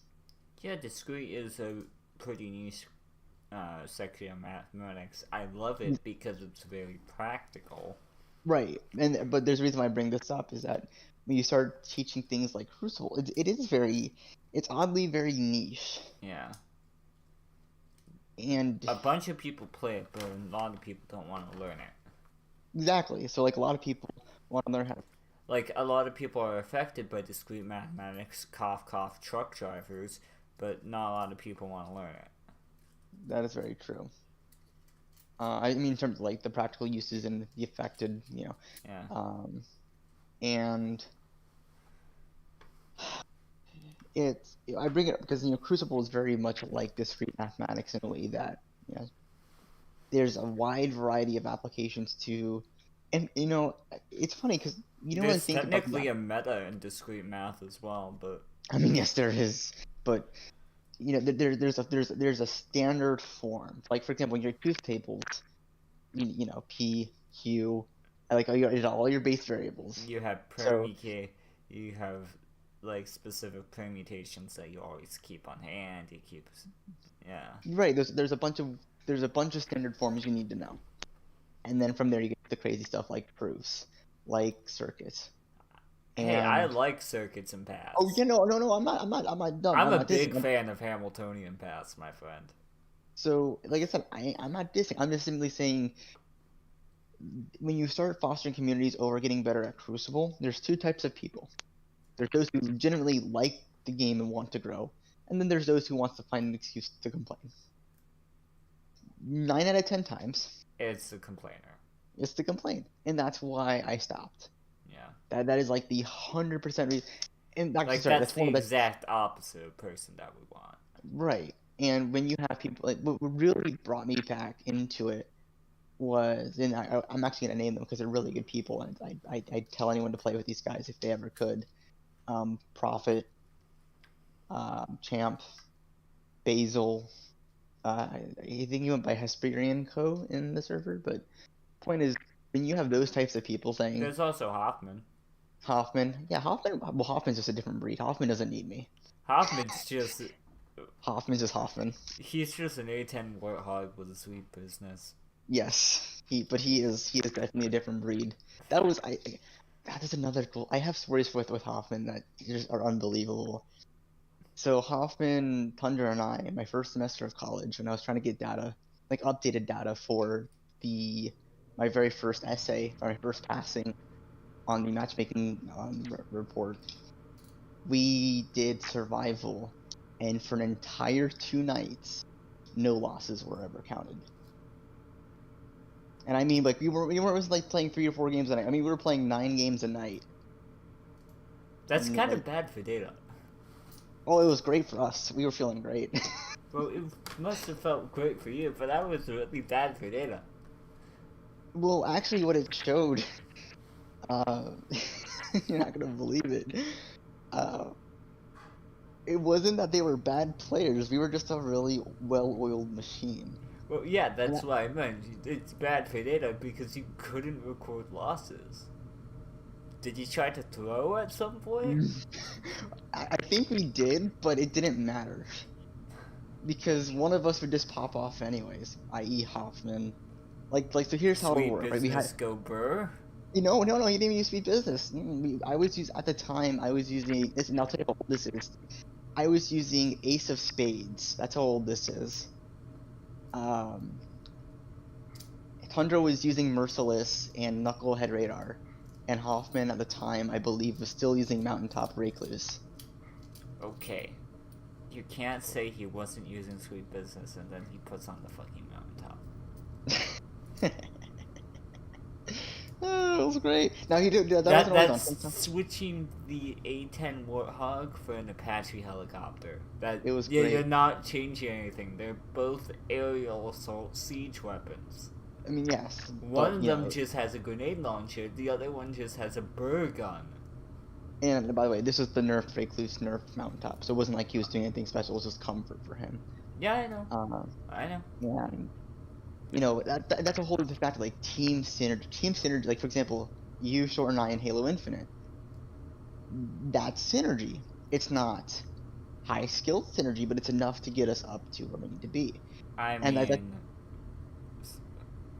It could be high-skilled synergy if YouTube... Practice? Well, if YouTube practiced and I didn't take the shit. Well, yeah, I mean, here's the thing. I have to make a decision, right? Do I do Halo now, or do we do Destiny again? And or that's do a whole you do other... Splitgate, or do we focus on actually making our game good and then playing it ourselves? But then we'll be too busy making the fucking game, so we won't be able to play it. And like I said, these are all... Ooh, my snail smooshing. My man got them Radiant Dance machines on. Dude, you would not believe how my snail. I named it Icarus. I count it as an official name. It's no longer Snail 1 and Snail 2? It used to be R1 and R2, like Roomba 1 and Roomba 2. But no, I named him Icarus. Because one day I went to go do a tank clean. Did he try to get to the fucking sun?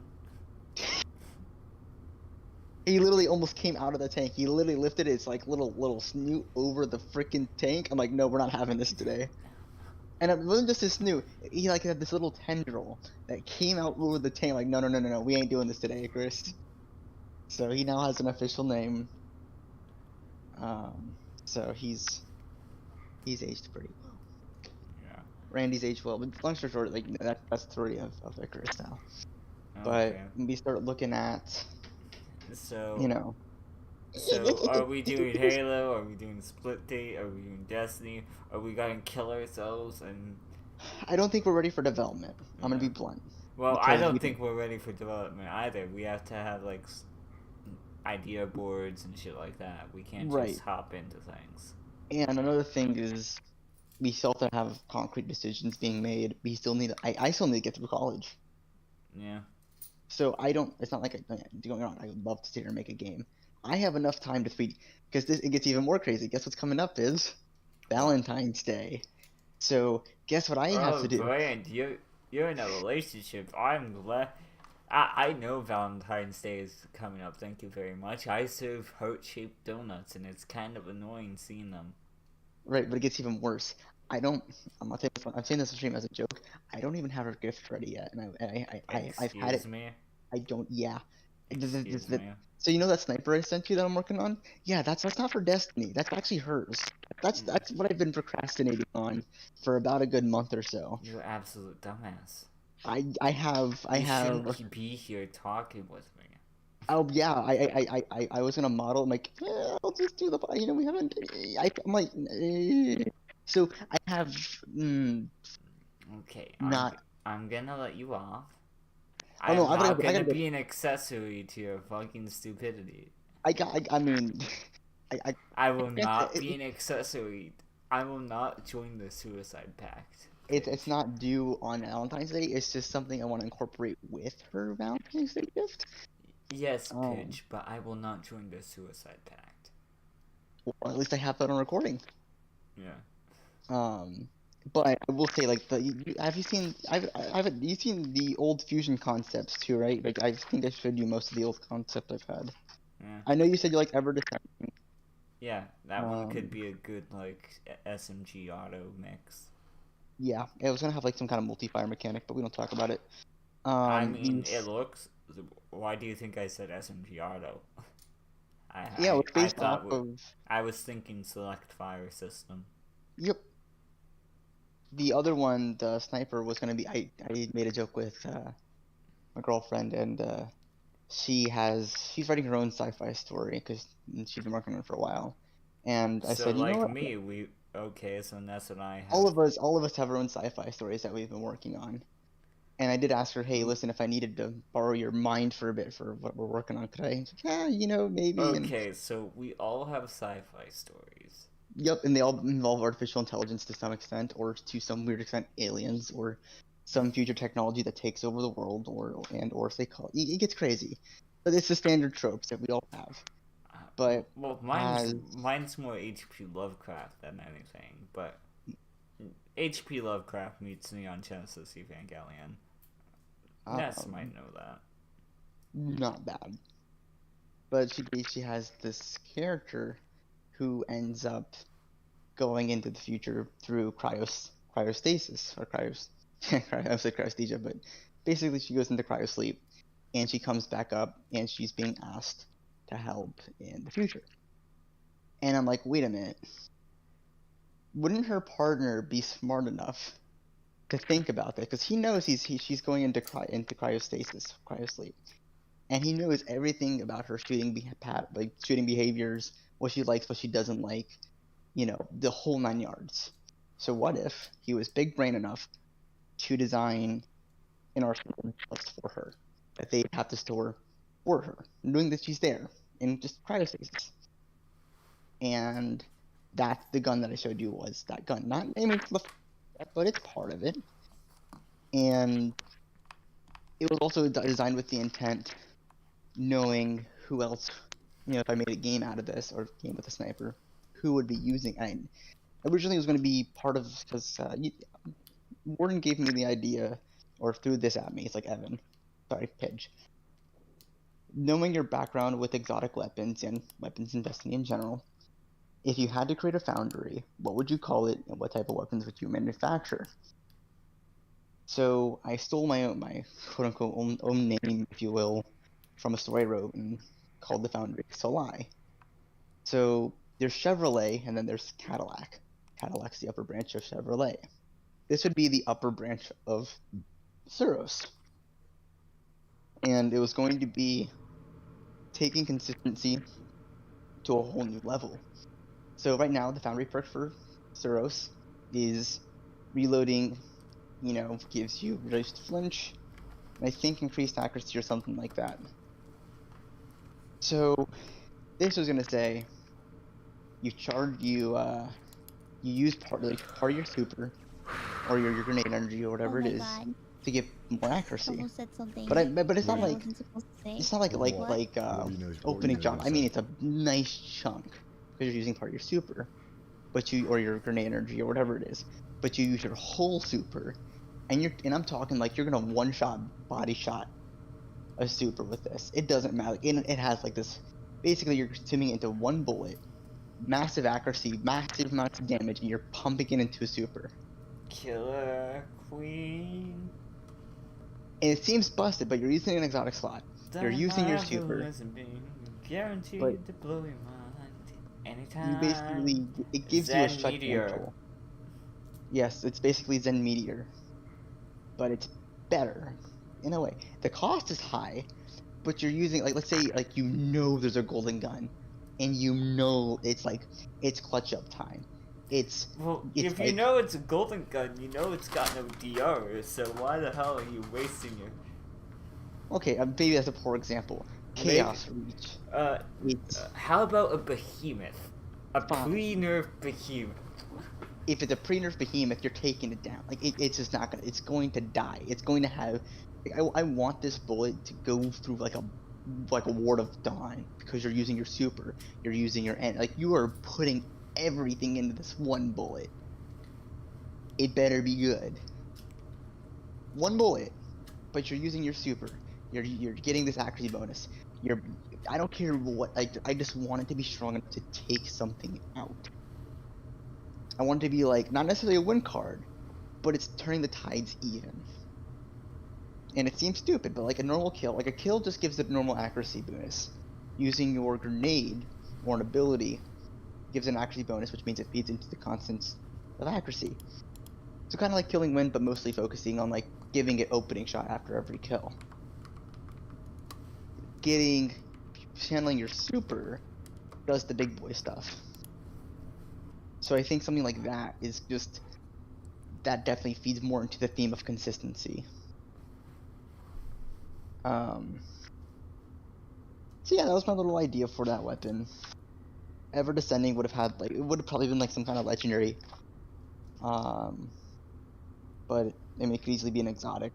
Well, that type of weapon looked like a standard issue system for me. Yeah. And then I had like a few others. I had like a Vex grenade launcher.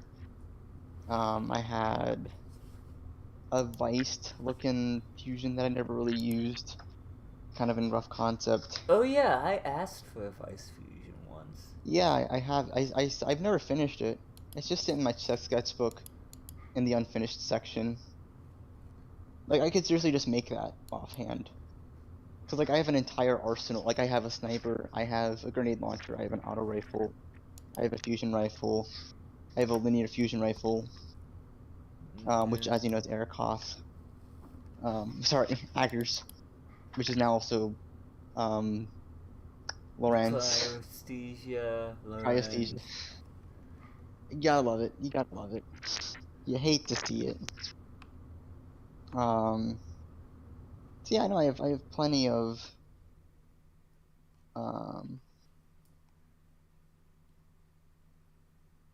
hold up. Love making range. What the heck is this? Range.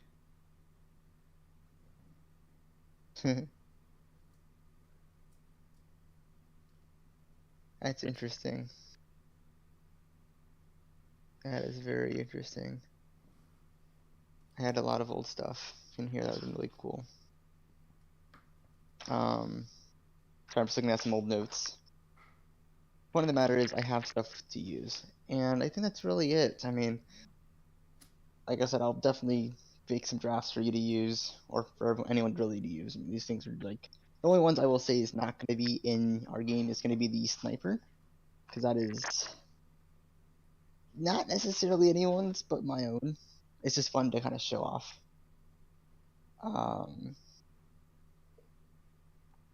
Hopefully it turns out good. Who knows? We'll see. Other than that, if you would definitely want to talk more about like the whole publishing factor and stuff, that'd be great. Cause let's talk that off air. Also, it's 11:30. Yeah, I should probably go to bed too. Yeah. Yeah. Got school tomorrow, and just like I said, I mean, just let me know, and we should talk with Ness about sci-fi and shit. Oh yeah, no, she's fun to talk to about sci-fi. Yeah. She's like that is her favorite thing to talk about. So ask her about her stories, because she has plenty of good ones. At least in my opinion, they're good. A lot of good potential with them.